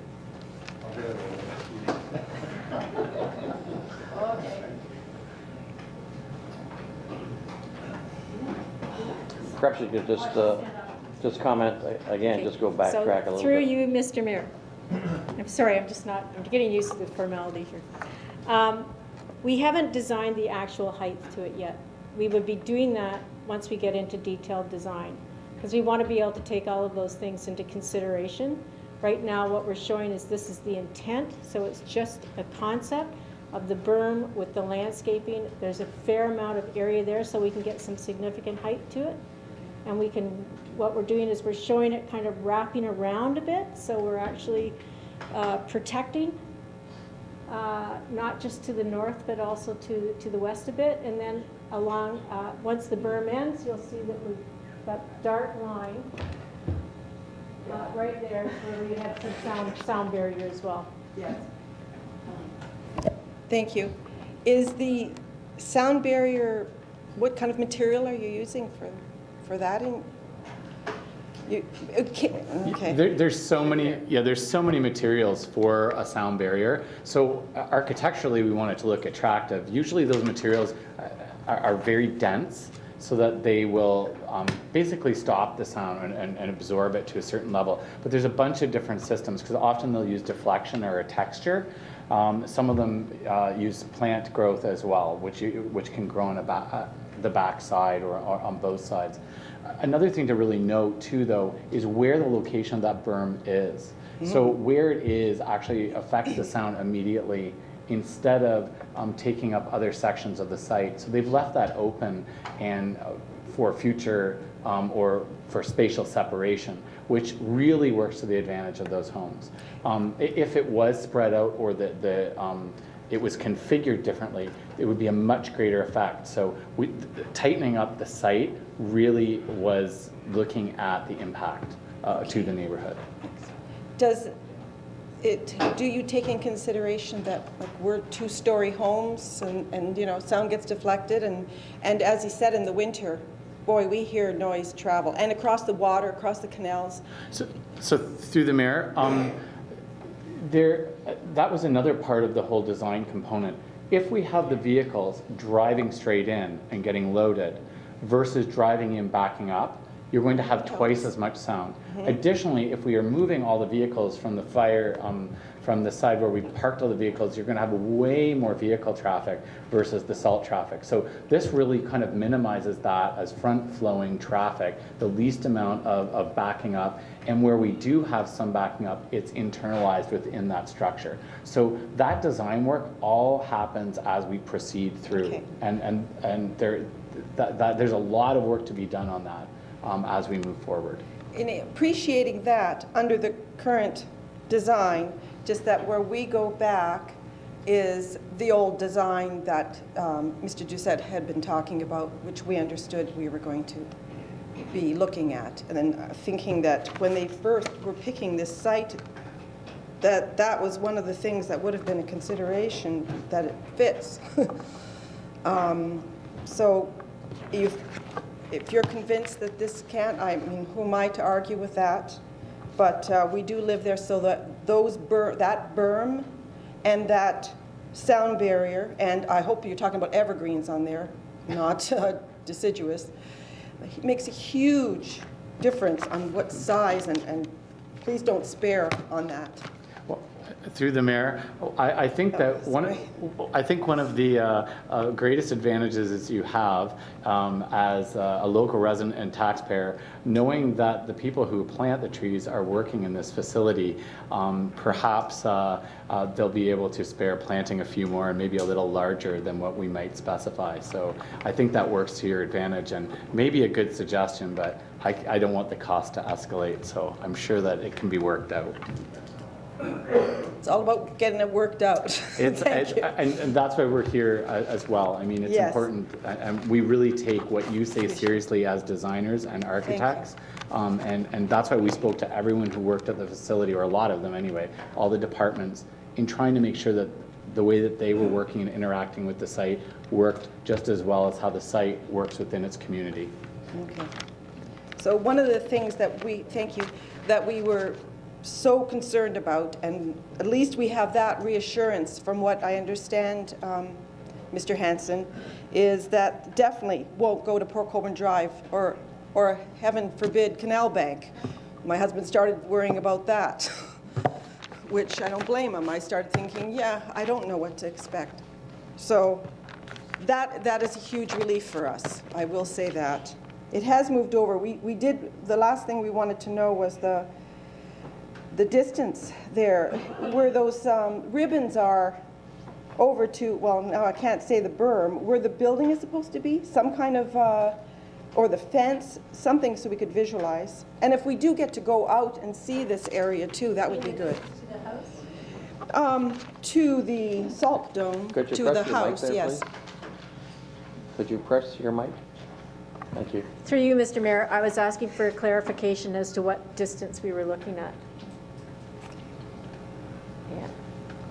While we're waiting, could I have your name and address just for the record, our minutes? Linda Talving, Yes, Ms. and Talving. it's 29 Canal Bank Road. Thank you. Thanks.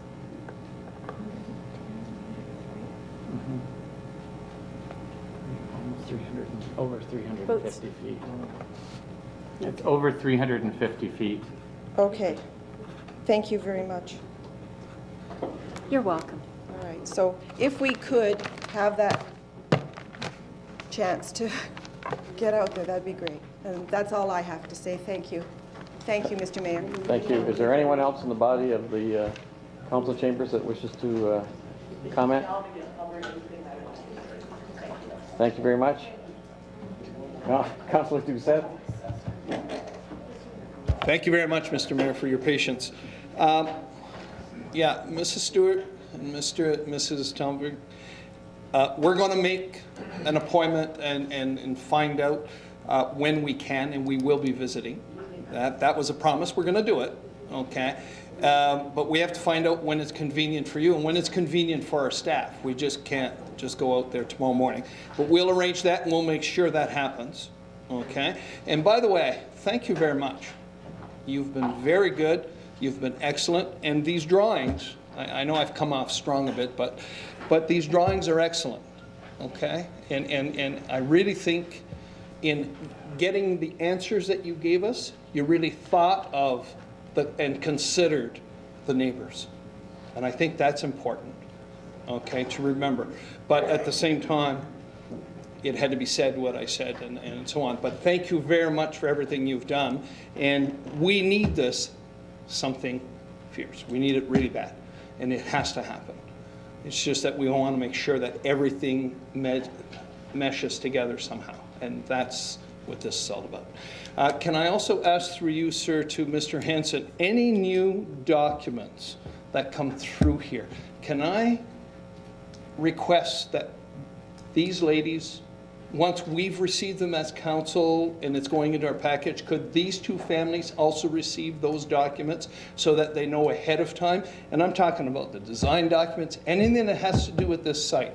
I think those two families need to have these documents instead of us having to copy them and run over to them and say, well, by the way, tomorrow night, you know, they would know ahead of time. And I think it's important for them to follow the process as well. When they become public? Yeah, once they become public. We can provide them. Thank you, Councilor Doucette. We have the recommendation moved and seconded. Are you ready for the question? All those in favor? Opposed? Carried. Item number 2, Mr. Elliott, that was your request. Let me just call it back up. Thank you, Mayor. The council, in compliance with Ontario Regulation 284-09, hereby confirms and approves that the 2015 budget was developed using the cash basis and has excluded the following accrual expenses. Portion of the amortization expense, which amounts to approximately $1,517,000, and the amount of POSI employment benefits expense, which amounts to approximately $171,000. 2, that the Council of the City of Port Colborne approves the 2015 budget as presented. 3, that Council adopt the attached bylaw for the budget estimates for all sums required for the operations for the year 2015. Is there a seconder? Councilor Kenny? Discussion? Councilor Elliott? Thank you, Mayor. I pulled it because I'm sure that there's probably several councillors that would like to speak to it. And I apologize, I got one question to ask. I was absent from the budget meeting on the one afternoon that we had due to work commitments.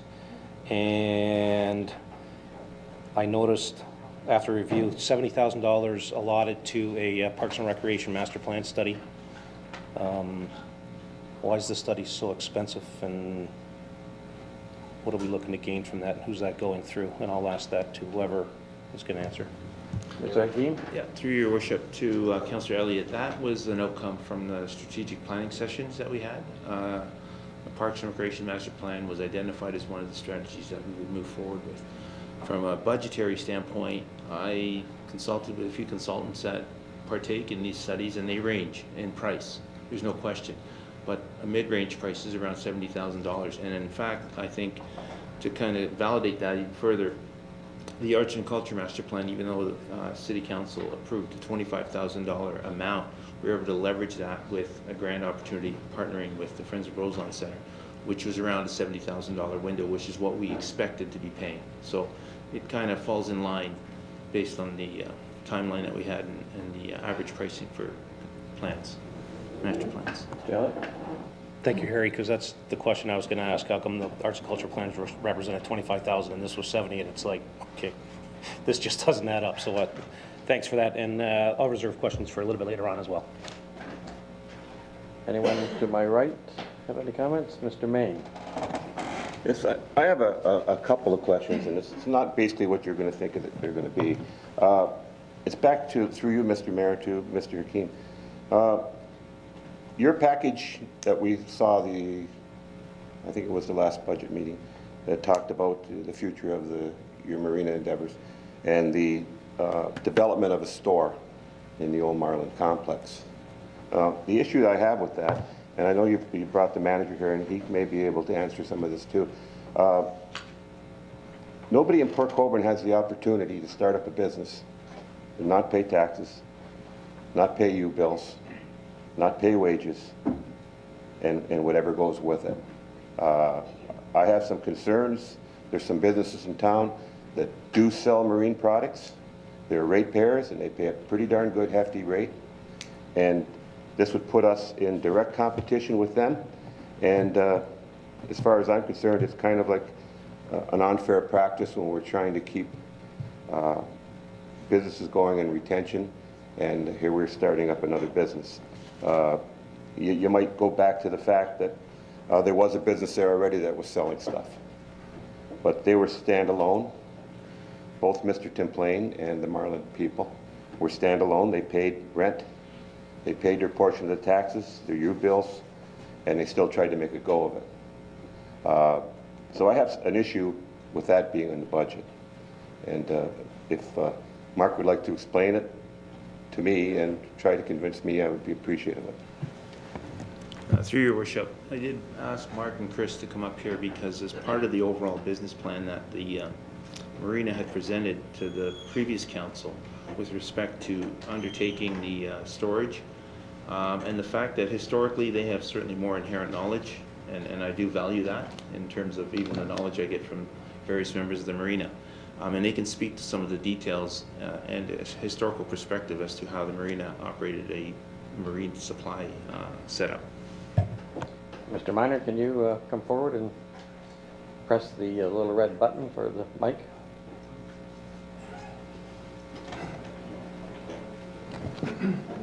Okay. Through you, Mr. Mayor, to Councillor Maine. In the past, we've had a little retail location in the Marina office. We've sold different items in there. Usually it's a souvenir type business, clothing, but we've sold everything in there from different marine supplies, cleaning supplies, boat cleaning supplies, different kinds of waxes, compounds. We've got into rescue tape. We've gone through some fishing gear, fishing poles, ropes, anchor lines, flashlights, boat hooks, folding dock buggies, dock boxes. We've sold pretty much a little bit of everything in there, and basically with what's happened at the Marina and where we've had to move, we're basically expanding on that, and we're going to have more open area to be able to sell that and kind of increase what our product line that we've had in the past. So it's nothing really that we're not getting into too much that we haven't sold in the past. It's just we're kind of expanding on what we've sold in the past. Through you, Mr. Mayor, to Mr. Minor. I understand the whole concept of the store being in the main Marina Center, where you had people in there that were working the computer. They were they're there all the time, and to sell a trinket or sell a souvenir or to sell a hook or a box of worms. I understand all of that. But now you're expanding to another building, a standalone building that the taxpayer has to pay the heat and absorb the taxes that we would have collected from a private company that was there. Pay the wages if the marina doesn't generate enough money to pay the wages, and take two people out of your workforce when they're really needed out on the dock to do the things that we have to do on the dock. So I have some concerns about that part of it. I've been a business person in town for over 30 years, and nobody's given me the opportunity to start up a business or run a business that I didn't have to worry about losing anything. That's all I have to ask. Through you, Mr. Mayor, it really is driven by our customers. Our customers really expressed an interest in that they wanted to store there. They wanted convenience type items to be able to purchase, to not have to go off site, especially transient boaters that don't have vehicles. We find it's no different than we sell ice, we sell fuel. Other businesses in town do the exact same. It's more of a convenience type items that we're going to get into there, stuff that we've already sold in the past. As far as the building sat vacant last year, so we're paying for the fuel, we're paying for the air conditioning, electrical anyways, for a vacant building. Now we're going to have some stuff in there that we're going to actually make some money. And also the fact that we didn't increase our employees.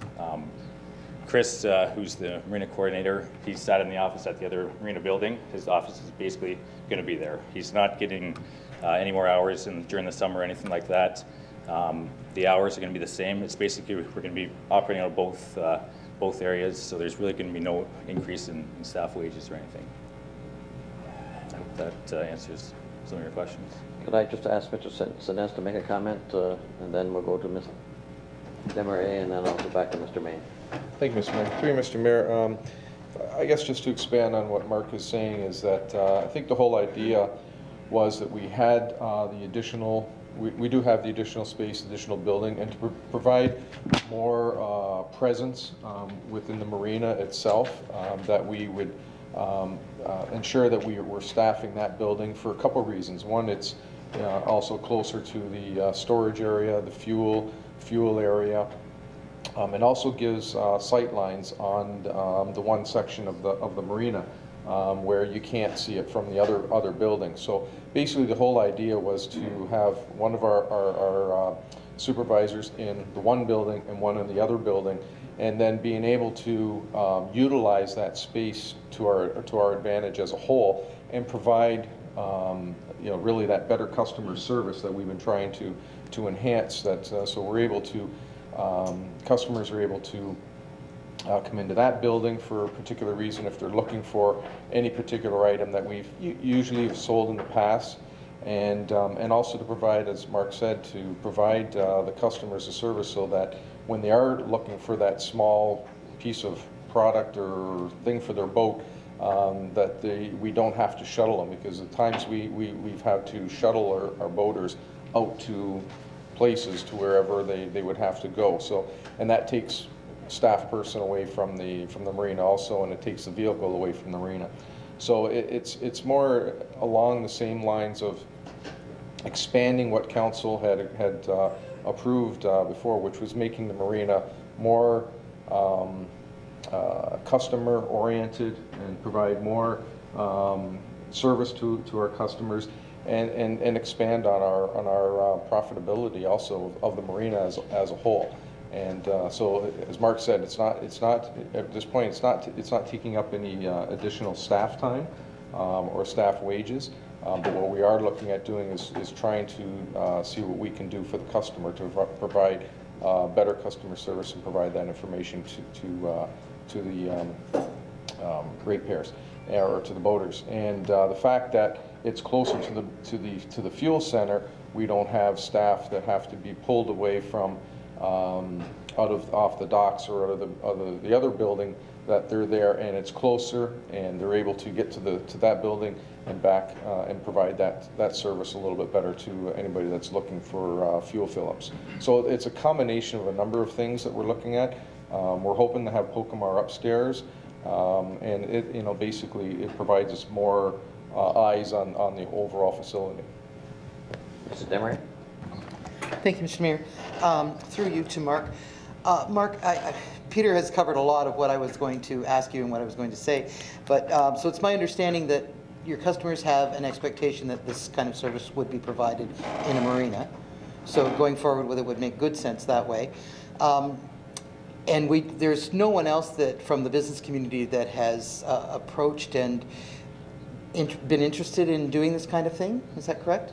That you know of? Through you, Mr. Mayor, when we put out the RFP, or RFT, I guess, a couple years ago for the launching hauling and for that building, there wasn't an adequate company that did bid on it. A lot of the companies that we did speak to said without the storage, they said there's not enough meat left on the bone. Basically word for word what they said. So they did not put in any bids for that. And we haven't been approached since. Okay, great. And with doing this kind of this is somewhat of an expansion. With doing this should help to offset some of the costs of the marina and help the marina pay for itself, correct? That is correct. That is the bottom line. We're not doing it to try and lose money. Okay. Well, you know, that totally works for me. I can really support this. And if this doesn't work and if we find that it's not something that is great for the staff or great for city employees to be involved in, we can always look around to see if there's an interested party in the business community in another year. Thank you. Councilor Danch. I didn't visit the marina too much. Pretty much put my boat in the water and got out of town. When you had the other little trinkety thing going on, you were selling your convenience items, what kind of inventory levels did you have? 5,000, 2,000? Through you, Mr. Mayor. We basically, after looking it up today, we every year it was between $900 and about $7,000. So average was probably about $3,000 to $5,000 per year on souvenirs expenses, we call it. And you only had a small area. Now you're going to increase your square footage considerably. I mean, I've only worked retail for about 40 years, so I don't know a lot. But one thing about a store, the store needs to be filled. And if you've got a bunch of empty shelves, then you're not going to, you're not going to draw that excitement to the customer and stuff like that. You need to have product in house. So you're not going to be into like filters and oils and things like that, or you are? And Through you, Mr. Mayor, oils, because we have the fuel dock already, we'll be getting into oils. So if I drop my VHF in the water, am I going in there to buy a new one, or am I going to somewhere else? I guess basically the market's really going to dictate what we sell in there. What we're hearing on a weekly, daily basis of, I wish you stocked this, I wish you stocked that, I wish you stocked this. We're really going to listen to what our customers are asking for and looking for, and that's kind of how we're going to look into stocking it. The first year is going to be a filling out process. See, the first year is going to determine how this is going to run for you as well, because if you fall flat on your face, you're going to have a bunch of inventory that you're going to be selling off real cheap. I hope it works for you. I don't think it is, but good luck to you. For you, Mr. Mayor, to Councillor Danch, we don't look to stock too much inventory. Again, we're not going to stock the shelves too much. It's going to be more testing the market and taking it from there. Any other questions? Councillor Kitty, and then Councillor Main. Thank you, Mr. Mayor. Through you to Mark. Mark, did we not have at one time purchased a vehicle for transient boaters when they came in so they could go into our city and look around and see what it was like? Did we not have a vehicle? We don't have that vehicle anymore? Through you, Mr. Mayor. The van or whatever. We have a four-door truck that we do shuttle customers in. We used to have a minivan, now we have a truck. Yeah. See, that's what I liked. I like they're coming to visit our municipality, and they're not just visiting the marina, which is great. It is a jewel, but they actually leave the marina area and go into our city and look around. Maybe have lunch at one of the restaurants, purchase a few things, whatever. See, that's what I liked about the opportunity for them to have that vehicle and go. I know there's maybe there's a liability issue with the vehicle or whatever, but we've done that just recently at the airport where COPA purchased a van. The van is there when people fly in. If they want to take that vehicle and visit one of the communities, they can take that vehicle and visit one of the communities, which is a good thing. So I have difficulty supporting a store when I would really like them to leave there and go inside and look, take a walk down West Street, maybe visit some of the stores in the community and do their shopping there.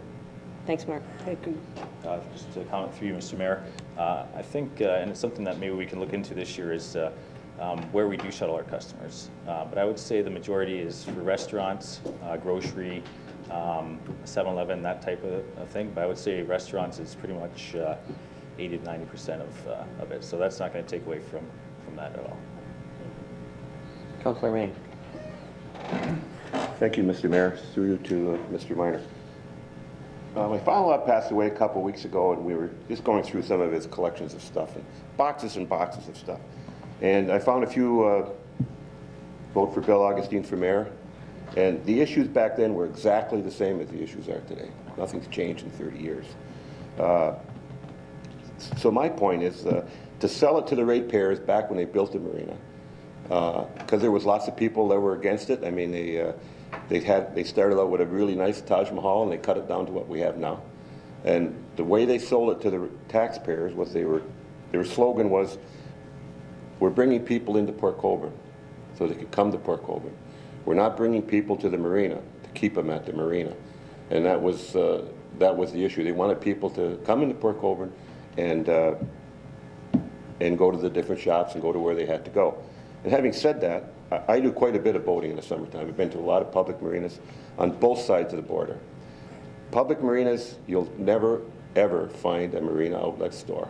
Private ones you do, because they do sales and service.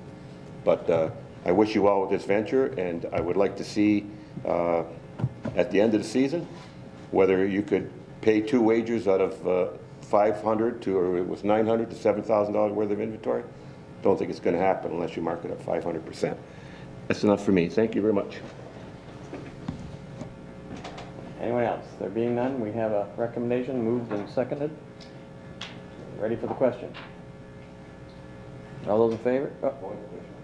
Mr. May. We're voting on number 2 right now? Yes. Whole package? Pardon me?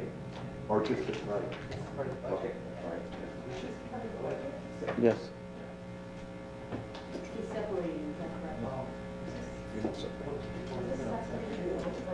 No. He did not separate it? Didn't request that it be separated? That's the question. That's my question. Is this separated out of the budget, or are we voting on the budget? Voting on the budget, are we not, Madam Clerk? That's what I thought. Question. I would like to have a notarized vote, please. A recorded vote. But we can't do a recorded vote at a committee meeting. We can do it at a council meeting, which will follow. I'm sorry. My mistake. Okay. Call for the question then. All those in favor? 1, 2, 3, 4, 5. Those opposed? 1, 2, 3. Carried. Mr. Elliott, I believe you were next on item number 9. That was seconded by Mrs. Kenny. Number 9? This is what I pulled, right? I apologize. That the Council of the City of Port Colborne accept the lowest price from each of the listed suppliers, all as detailed previously within this report. B, that funding for these purchases be financed under GL accounts number 3-550-33150-3401, 3-595-33103-3401, and 3-590-33102-3401. I apologize. Public Works, Water and Sewer Equipment Reserve Funds. See that the Director of Engineering and Operations be authorized to issue a purchase order for the purchase of these vehicles from the appropriate vendor at the pricing detailed. Councilor Kenny, are you going to second that? Mr. Elliott, would you care to speak on the recommendation? Sure, I'll start off. I guess we're talking with quite a few people that run diesels.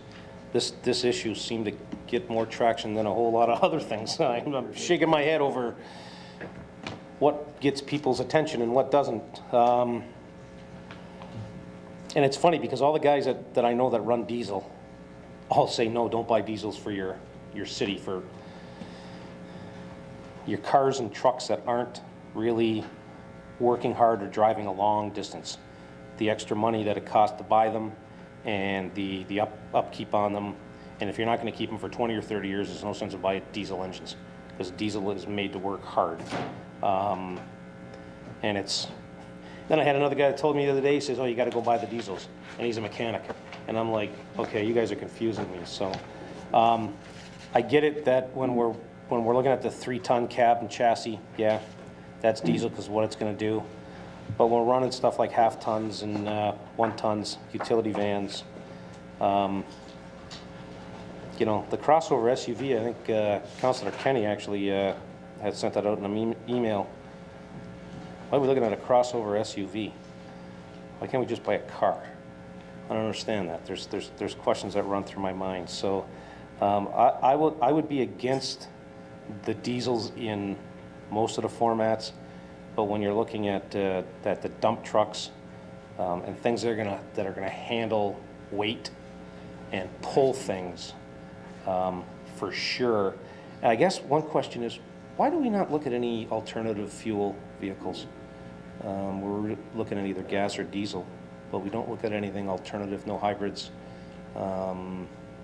smart cars, electric cars, anything like that to reply our fleet with. That's one question. Second question, do we ever get together with any other municipality and look for bulk buying? When we're going to tender out our pricing, as 12 municipalities, do we ever get together? Do we ever have a conversation about what you need and where we're going and how we buy them? And especially, I guess, with the region as the, I'll say the overlord, they have to replace their fleet, and then also the 12 municipalities. Do we ever even have a conversation around that to look for better buying power? So I'll ask those 2 questions with the alternative fuel and the buying with the other municipalities. Director Hansen. Through Mr. Mayor, given the questions we had at the last meeting when the report was deferred, we have Chris Lee out here tonight, who is the author of the report, and also Paul Payton, Superintendent of Public Works. So if I may, Chris and Paul are going to do just a brief overview of the purchasing, the way we do the fleet purchasing, and hopefully answer any of the questions that come up from the deferred report, and then we'll go from there with the further questions. Mr. Lee. Through you, Mr. Mayor, to Councillor Elliott in his first question, the one about group buying, if you would, in other municipalities. Municipalities, no matter what their size, currently get preferred purchasing prices across the province. That being said, it applies to every municipality, no matter what their size. All of the automotive trucking manufacturers all give special pricing to those municipalities to put those into their fleet. To give you an idea of what that might be, the one vehicle that has caused a great deal of concern is the half-ton diesel that was proposed. The quoted price, as per the report, was $28,796. The retail value of that specific vehicle from the manufacturer is $46,115. So that gives you an idea of the discounts that are afforded to municipalities when we purchase. Just to answer that one question. With regards to alternate fuels, currently Public Works has facilities, if you would, fuel supplies for the vehicle types that we've recommended. For us to put in electrical connection points and different ways of charging electrical vehicles, we do not have those presently. Those would be an extra cost over and above the cost of the vehicle. Hybrids, for instance. There was a question brought up earlier by one of the other councillors, I don't remember which, where they talked about a green footprint. There was actually been studies done, and a hybrid vehicle actually has a larger footprint than a normal gasoline vehicle. That being said, they took into account all of the circumstances involved in the manufacturing of that vehicle. Everything from the production of the batteries that go into the hybrid. So that being said, hybrids are great in fuel economy, but they aren't necessarily green per se. There's also been a lot of pros and cons to hybrids, and when we have spoke to some of our other counterparts at other municipalities and in other government organizations that have gone to hybrids, They're split at this point in time as whether or not it was a good idea or a bad. I had recently sent out through an email to all the councilors some of the answers to the questions that Councillor Kenny had brought forward. And hopefully those answers have clarified some of the gray areas, if you would. If not, we're open to answering some further. Or Mr. Elliott, are you content with the responses you received? Yeah. You're good? All covered? Councillor Kenny. Thank you, Mr. Mayor. I'm still waiting for Paul to give me a verbal report, and then I'll ask my questions. Through you, Mr. Mayor, with regards to the question of the utility truck, it's a combination unit. It's a valve turning machine slash small hydrovac. Being those types of operations, it's not a vehicle that's used typically between November and March, let's say, due to temperatures. It does have the potential in the future of having some modifications to it on the hydrovac end, that we could convert it once we had a place where it could be kept in warm storage on a daily basis. It could be converted to a steam unit, which would aid us in frozen services, in addition to our normal type of method for thawing services. So it does have a potential to perform better service for us. It was ready last year, not the year before. It was designed in the initial plan for this vehicle was designed over 2 budgets. So in 13 and 14, because it required different components to be put on it, and the budget didn't allow for it in 13. So it was staged over two water and sewer budgets. So it was ready last year. We got to the fall time, to the temperatures that didn't allow it. It's ready to go now. Now that we're hitting the temperatures, we're going to be starting in a couple weeks. We'll be starting hydro flushing. That'll be about a 4 to 5 week program. And once the hydro flushing is done, we'll be starting into valve turning. And also the unit is a small hydrovac. It allows us to hydrovac water box services rather than contracting out. Contracting out to the hydrovac companies, typically per service is about $1,200. If we do 10 a year, that's $12,000 we save on the contract service side of it. So we're hoping to see the value in that as well by doing it in-house. Councillor Kenny. Thank you once again, Mr. Mayor, through you. So staff have told me that particular vehicle hasn't moved for 2 years. Would that be a fair statement? Because you're saying that, I don't know what the cost of it was originally, but now you're saying you have to do all this extra work to it to make it something that you can use. So you've had to modify it, change it, add something to make it useful. So I just need to know that, because I like to get both sides of the story before I make up my mind on anything. I've heard from staff that it hasn't moved for 2 years, and now you came and told me tonight that it's because it needed modifications to make it, I guess, useful to the community. That's what I need to know. Thanks. So you, Mr. Mayor, to Councillor Kenny. What Paul had said earlier, I'll sort of expand on a bit. The vehicle was bought in year 1, so to speak. We bought the chassis, budgeting being what it was. It was approximately $80,000 to put on the vacuum system and everything else. The intent initially was we had that plan to do it based on our budgeting that we had available to us, knowing that we couldn't afford to spend $200,000 on one vehicle and one upfront funding. So it has moved, but it's moved from shop to be installed to shop to be installed to have these components in place. Paul had mentioned earlier about the potential for adding even additional equipment onto that. The vehicle has the capacity and the weight capacity to add those other pieces of equipment on, like a thawing machine, for instance, which is something that has only come to light and based on the events of this past winter. Prior to that, that wouldn't have even been a consideration, because what we had was a sufficient quantity and equipment that we could handle those calls that we got. This year being the abnormality that it was, it sort of makes us think that maybe we should budget for something like this down the future. That being said, the initial plan was for the vehicle to be built over a number of months. and then become functional, which Paul says is we are now ready to roll.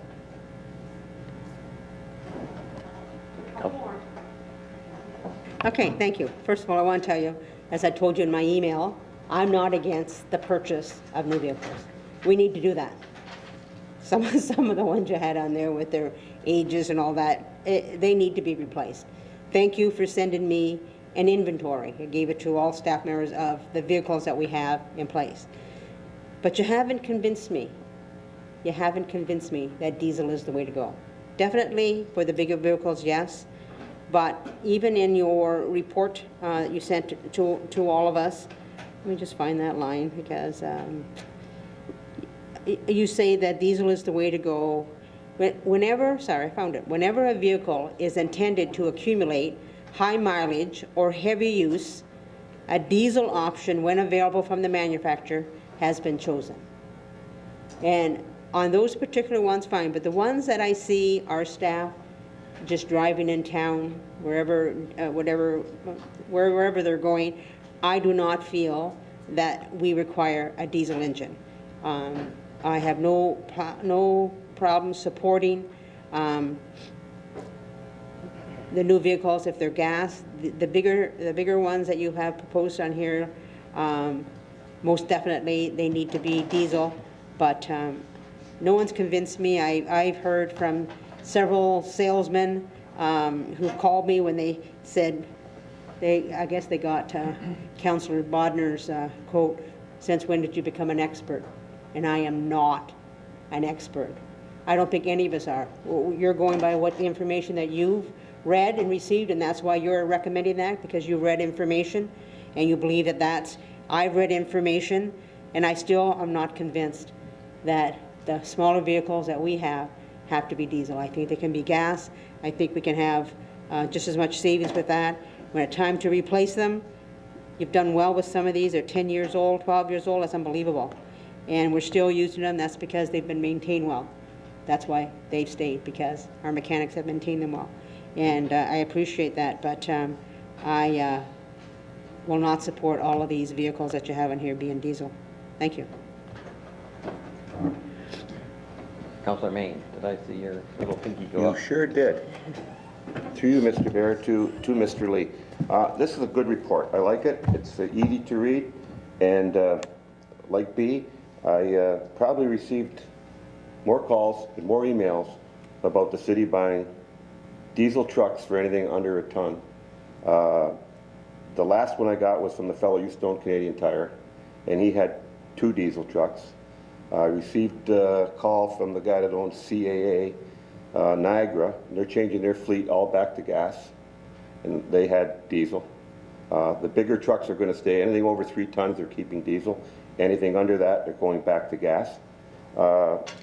And the other part, where Paul, now this Isuzu truck, I know I shouldn't ask 2 questions, but this is all part and parcel of it. You figure, unless I heard wrong, you have $200,000 invested in the truck with all the equipment on it? Was it that much? It's approaching that if we finalize with the thawing unit. Oh, okay, good. Then I did hear right, even with the hearing aids. But then Paul said he could save $12,000 a year by spending $200,000 a year? Like, how long do you have to keep that truck and maintain it before you pay off your investment? I mean, that's the part that's hard for me to take. That's just one revenue stream that's available to us that was never considered in the original purchase. That being said, is that we have, the vehicle has a function as far as maintaining the water system. That's what its primary function was for. That's what it was purchased for, was to exercise and turn valves. And it has multiple capabilities, not just of that, but it has a data logger and electronics built into it so that we can GPS. Every valve is referenced and linked to our GIS system, so that when we get out and build the final data sets and then we can update those GIS systems, it'll allow public works staff and the water staff in particular to then track and inventory all the maintenance, when things were done, when they should be done. That was the initial intent of the vehicle. The hydrovacing on the side of it is a secondary savings that we can get. finished, Mr. Maine? Yes, I am. Okay. Councilor Danch? I guess I might as well add my 2 cents. A friend of mine works for the MTO. I forwarded this to all council members. A few things to consider on this when he had sent me this email. Diesel-fueled vehicles produce more greenhouse gas emissions than a regular gas-powered pickup truck. Maybe we knew, maybe we didn't. Diesel systems today are more costly. I might as well pick this up since I don't wear glasses. Diesels now have more systems to help control emissions that are causing more costs and in the future, such as diesel exhaust particulate filters that trap carbon particulates and then try and burn them at high temperatures in the exhaust and do become plugged over time and are very expensive to replace. I believe that's like a regeneration. I had to do that on my own truck. Can't park your truck near grass. It's got to be on stone. Can't park it near asphalt. Your truck will be up around 1,000 degrees. You got to add diesel exhaust fluids to separate the reservoirs. Just a lot of things. Bottom line, he says, if you're not driving them 60,000 kilometers a year, they're just not worth it. So they're just not worth it. Sorry, I can't see buying diesels. Any comment from Public Works? Through you, Mr. Mayor, to Councillor Danch. The 1/2 ton in particular that's being referenced here is actually the highest mileage vehicle within the fleet. It's a vehicle that's operated by the roads foreman. That vehicle, and you can imagine in the wintertime, is on the road 7 days a week, sometimes 24 hours a day, with different users in it or whatever. That is the reason that we chose that, if nothing else, as a test bed. Because that would allow us to analyze and see if the actual savings that were calculated are true. And that being the highest mileage vehicle, which is where the diesel is most efficient at doing what it's meant to do, run. And that being said, that's where all the calculations and the numbers came from. The intent of this report and the recommendation was simply to provide council with the opportunity to look at some options and look at some potential dollar savings in the budget. And that's basically the entire intent of the entire report and the recommendations. Councilor Bodnar? Oh, are you finished, Councilor Danch? So you say that's the yard foreman's, how many kilometers does that truck put on it a year? It averages currently somewhere between 40 and 45,000 K a year. Still 15,000 shy. Councilor Bodnar? Thank you, Mr. Mayor.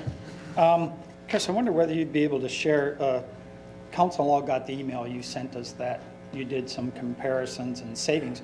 Do you have that in front of you, or is it something you could share? Because, you know, certainly the public is hearing what we're saying here, but they don't have all the background that you might provide. I wonder whether you can give us your thoughts on what you sent us.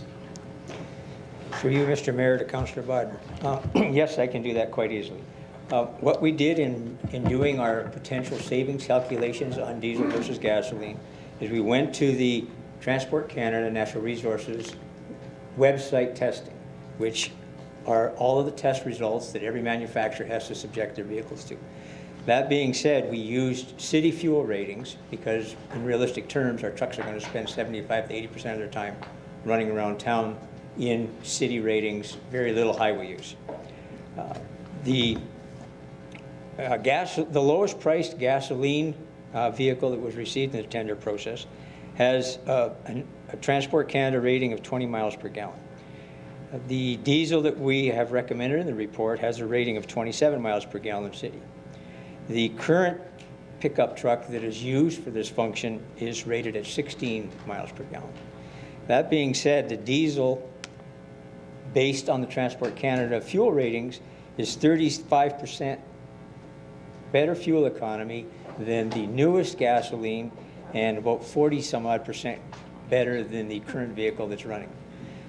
When you look at the costs, the lowest priced gasoline-powered pickup that was supplied to staff came in at $24,100. The diesel came in at $28,796. If you use the average, what we did is we went to the in Statistics Canada's 5-year average for Ontario for the price of diesel versus gasoline. We took that into the equation, And diesel fuel generally runs about 4 to 4.5 cents per liter. That's been the average every year for the last 5 years. Currently, our fuel costs are low because of what the market is doing, but when we did that 5-year average, regular gasoline averaged a price of $1.21 per liter over the last 5 years, if you took all 5 years and averaged them together. And diesel came in at $1.27. That being said, the price of fuel, as we all know, is going to continue to rise, despite the glitch in the market that we're currently experiencing. So we use the numbers in the calculation that I've just repeated to everybody, which would result in the dollars and cents savings that I have estimated at. Based on the mileage that the truck that we're proposing to be replaced, that equates to $16,000 in annual fuel savings from a diesel versus the best priced gasoline born. That aside, taking away from that the cost of the extra price of purchasing the vehicle versus gasoline, it nets out at approximately $11,000 annually per vehicle. If this proves to be true, as everybody in the industry is telling us that has manufactured these vehicles, who has tested these vehicles, if that proves to be true, then staff will then be interested in coming with a recommendation forward that says that we replace this type of vehicle in all of ours. If we can replace 5 or 6 vehicles in the next go-around that need replacing and realize a $10,000 to $11,000 increase in fuel savings, that's $50,000 to $60,000 out of the budget. Hence the motivation for us pursuing this. Councilor Water?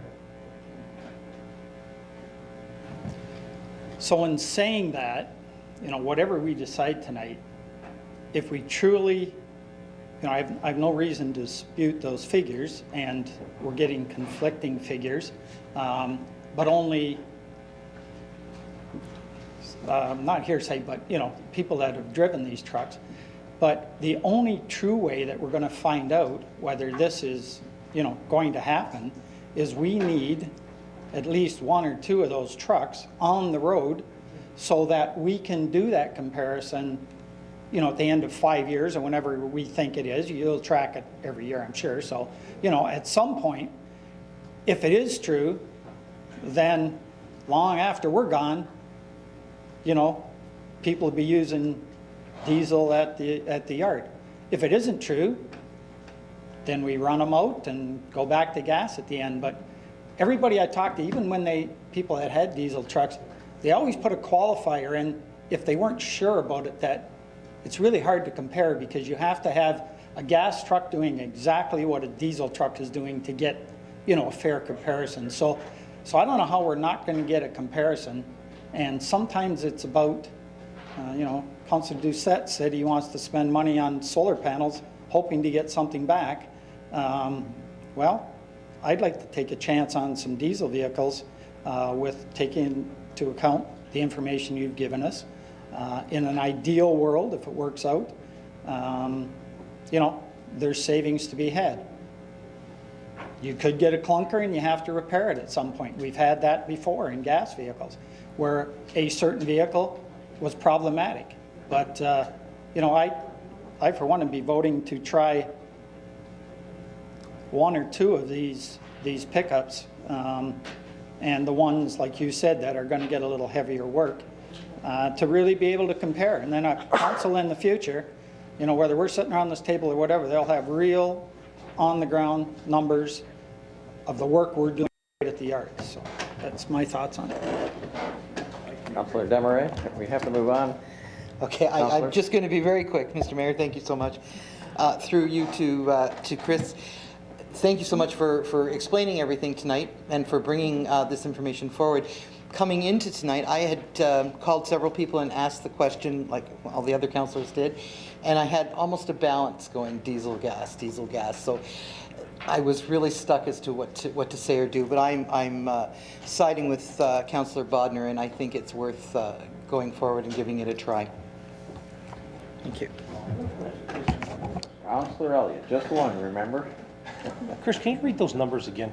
Because I got numbers going through my head that don't make sense. Because you said like savings of $11,000 per vehicle, and I'm thinking Initially, the fuel savings is approximately $16,000 based on our current variation in pricing of the diesel fuel versus gas and the quantity of diesel versus gas. The diesel vehicle is 35% more energy efficient, if you would, Right. based on the Transport Canada figures. Right. And, well, to give you an example, Just let me interrupt you before you go into your story. Yeah. $16,000 in savings over how long of a period? That's a 10-year lifespan. So $1,600 a year. Correct. Okay. I thought you were talking No, not $16,000 No. annually, and I'm thinking, wait a second. The We don't even spend it with 20 on we're fuel. assuming that it has a 10-year lifespan. As you've seen in the report, some are 12 and 13 years old. Okay, because you had me, and I thought you said annually, and I'm thinking, wait a minute. Going by the whole fleet for that kind of money, because that's what I wanted to have straightened out. In those cost savings, do they take into account maintenance? Yes. We've talked with the service departments of the manufacturers that supply these vehicles. And first of all, the diesel in particular that we're recommending, its oil change span is twice the distance of a gasoline engine. So it needs its oil changed half as many times in so many kilometers. It's more expensive to change because there are more quarts of oil involved in the exchange process and the filters and everything else to fit into the equation. But if you're doing half as many, it almost becomes a non-issue as far as dollars and cents go. You have to realize that this diesel that we're recommending isn't what normally people think of as a diesel. This is a small displacement diesel engine that has used the efficiency of a diesel engine in a half-ton 4x4 pickup. And it's done it with this is only a 3-liter diesel, as opposed to 6 and 7 and 8-liter diesels and 8 and 9-liter diesels in our snowplow. So they're able to get the amount of work, if you would, or function out of the small diesel compared to the gasoline engine. That same process is happening in basically all of our fleet equipment. I mean, we've switched, as an example, all of our grass cutting equipment now, all of our zero turns, they're all diesel because we can operate for 2 and 3 days at a time without having to fill up, where normally they took a tank of fuel every day when they were gasoline motors. This is the efficiency of the diesel over. They can downsize it because it has more power. And then when they do downsize it, it becomes more fuel efficient because it's using less.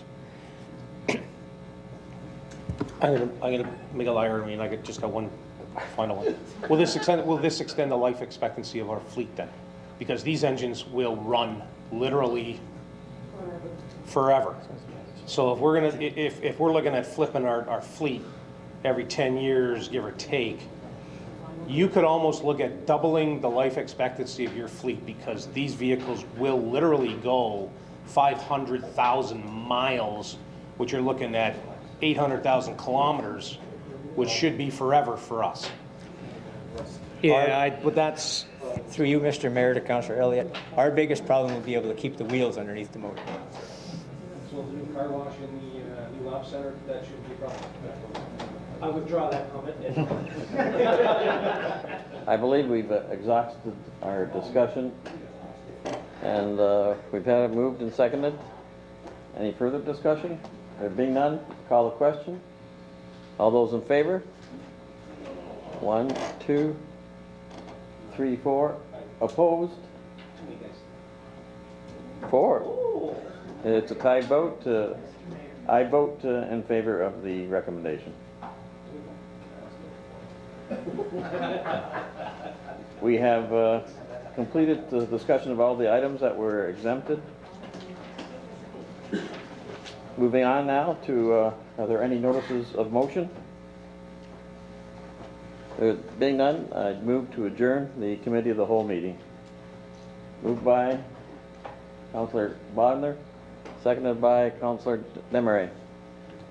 All those in favor? Carried. Now we would like to move on to the regular council meeting agenda. Are there any additional items, Madam Clerk? Thank you, Mr. Mayor. None this evening. There are none, you said? I'm sorry. Okay, could I have a motion to confirm the agenda? Moved by Councillor Butter, seconded by Councillor Kenny. All those in favor? Carried. Are there any disclosures of interest? There being none, move for the adoption of the minutes of the 10th meeting, regular of council of March 23rd, 2015. Moved by Councillor Bodnar, seconded by Councillor Kenny. All those in favor? Carried. Next item, another determination of council items requiring separate discussion. Are there any?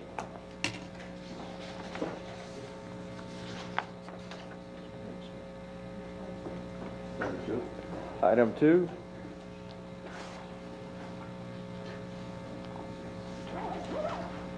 Councilor Butters, did I hear? Okay. On my left, are there any items for further discussion? There being none, Mr. Main, do you wish to move your recommendation? My recommendation is to have you recorded vote. Now, you want me to read this?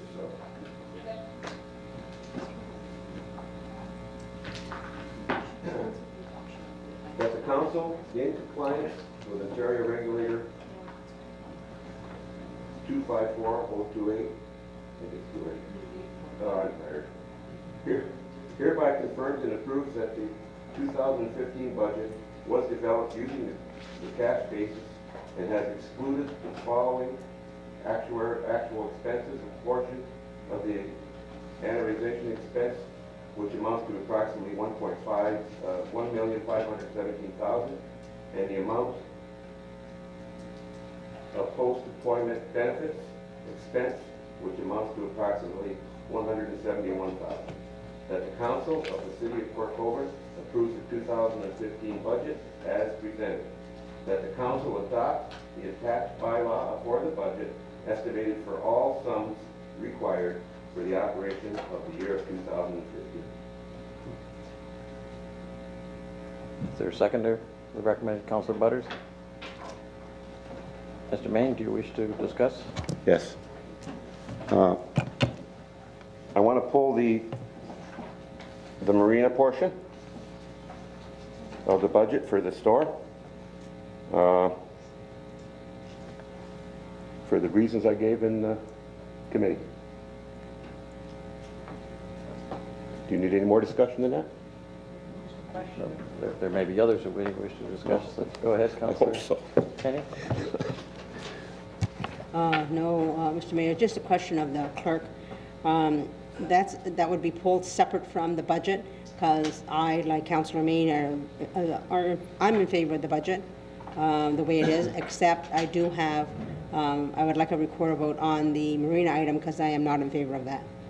So is that going to be separated? Because I don't want it to look like I'm not in favor of the budget, because we work very hard on this budget. And I am in favor of the budget as it is presented by staff, but that is the one item that I was not in favor of, and I want that to be separated and voted on separately. Thank you, Mr. Mayor. Madam Clerk? Thank you, Mr. Mayor. Yes, upon the request of a member of council, a request or a recorded vote can be taken on a separate item, and the matter of the marina is contained within the overall budget, so it would be need to be separated, and then a recorded vote taken, and then a vote would then take place on the budget overall. So we have a motion to separate the marina discussion, establish a retail outlet at the marina. Mr. Main, you made that motion? Yes, I did. And Madam Kenny, you seconded? And we will vote on that motion. Thank you, Mr. Mayor. I will read the names of each member of council in alphabetical order. Upon hearing your name, please indicate either yes or no to the motion on the floor. Mr. Mayor, I believe Councillor Butters has a question. Councillor Butters, do you have a question? Thank you. Yes, I just would like you to read the motion. Are we voting is Councillor Main's motion saying to remove the marina store retail? Is that his motion then? From the budget. Okay. Through you, Mr. Mayor. Yes. For clarity purposes, in fact, the motion on the floor is the approval of the retail outlet. That's what's contained within the budget. If you are not in favor, then you should vote no to the motion on the floor.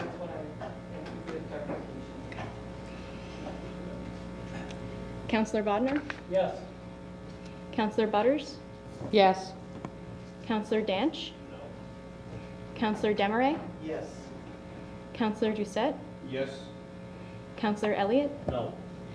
Councillor Kenny? No. Mayor Maloney? Yes. Councillor Main? No. The motion is carried. Thank you. Now, are we ready to vote on the recommendation? On the remainder of the budget, yes? Okay. Has anyone requested a recorded vote? You want a recorded vote? No, I'm asking, is that the vote in the recorded vote? Because I thought Mr. John asked. Someone has to ask for it, Mr. Main? I will request a recorded vote, thank you. Seconder for that motion?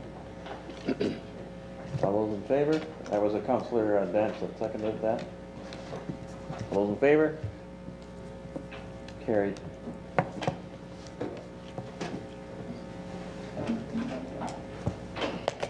The recorded vote now?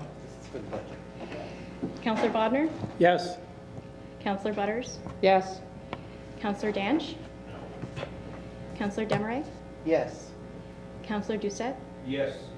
Councillor Elliott? No. Councillor Kenny? Yes. Mayor Maloney? Yes. Councillor Main? No. The motion is carried.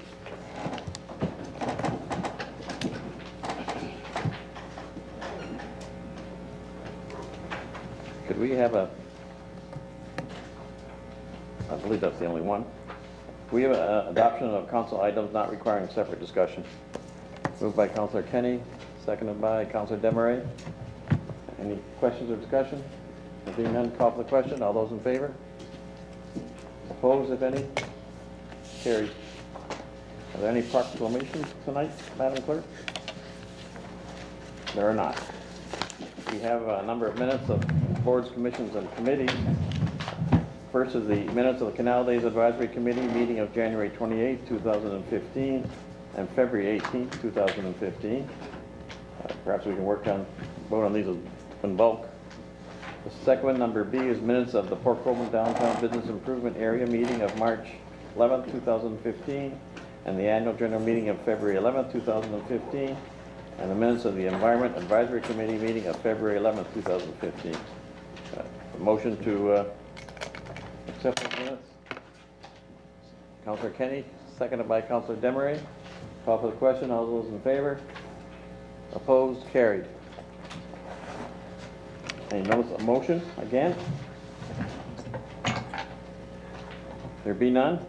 Introduction and passage of bylaws. Madam Clerk, bylaws for 3 readings.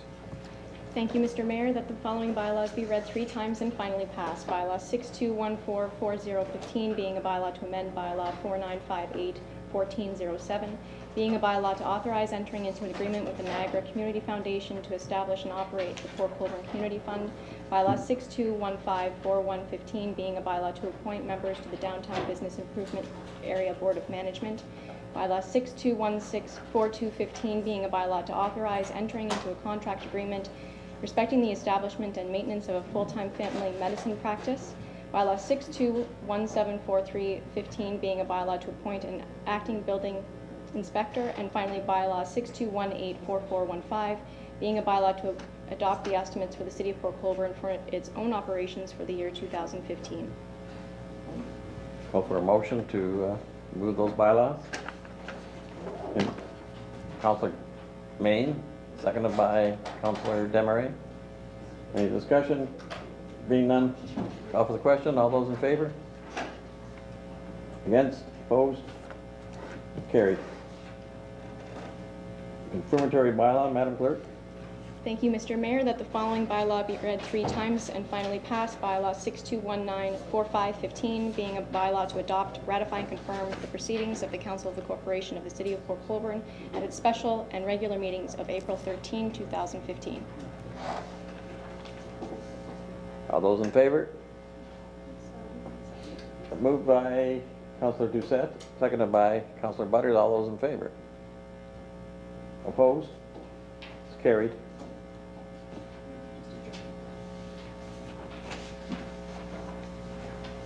Would appear that we can entertain a motion for adjournment. Moved by Alderman Dance, seconded by Alderman Elliott. All in favor? Opposed? Carried. Thank you very much for your attention. Thank you, staff, for being here.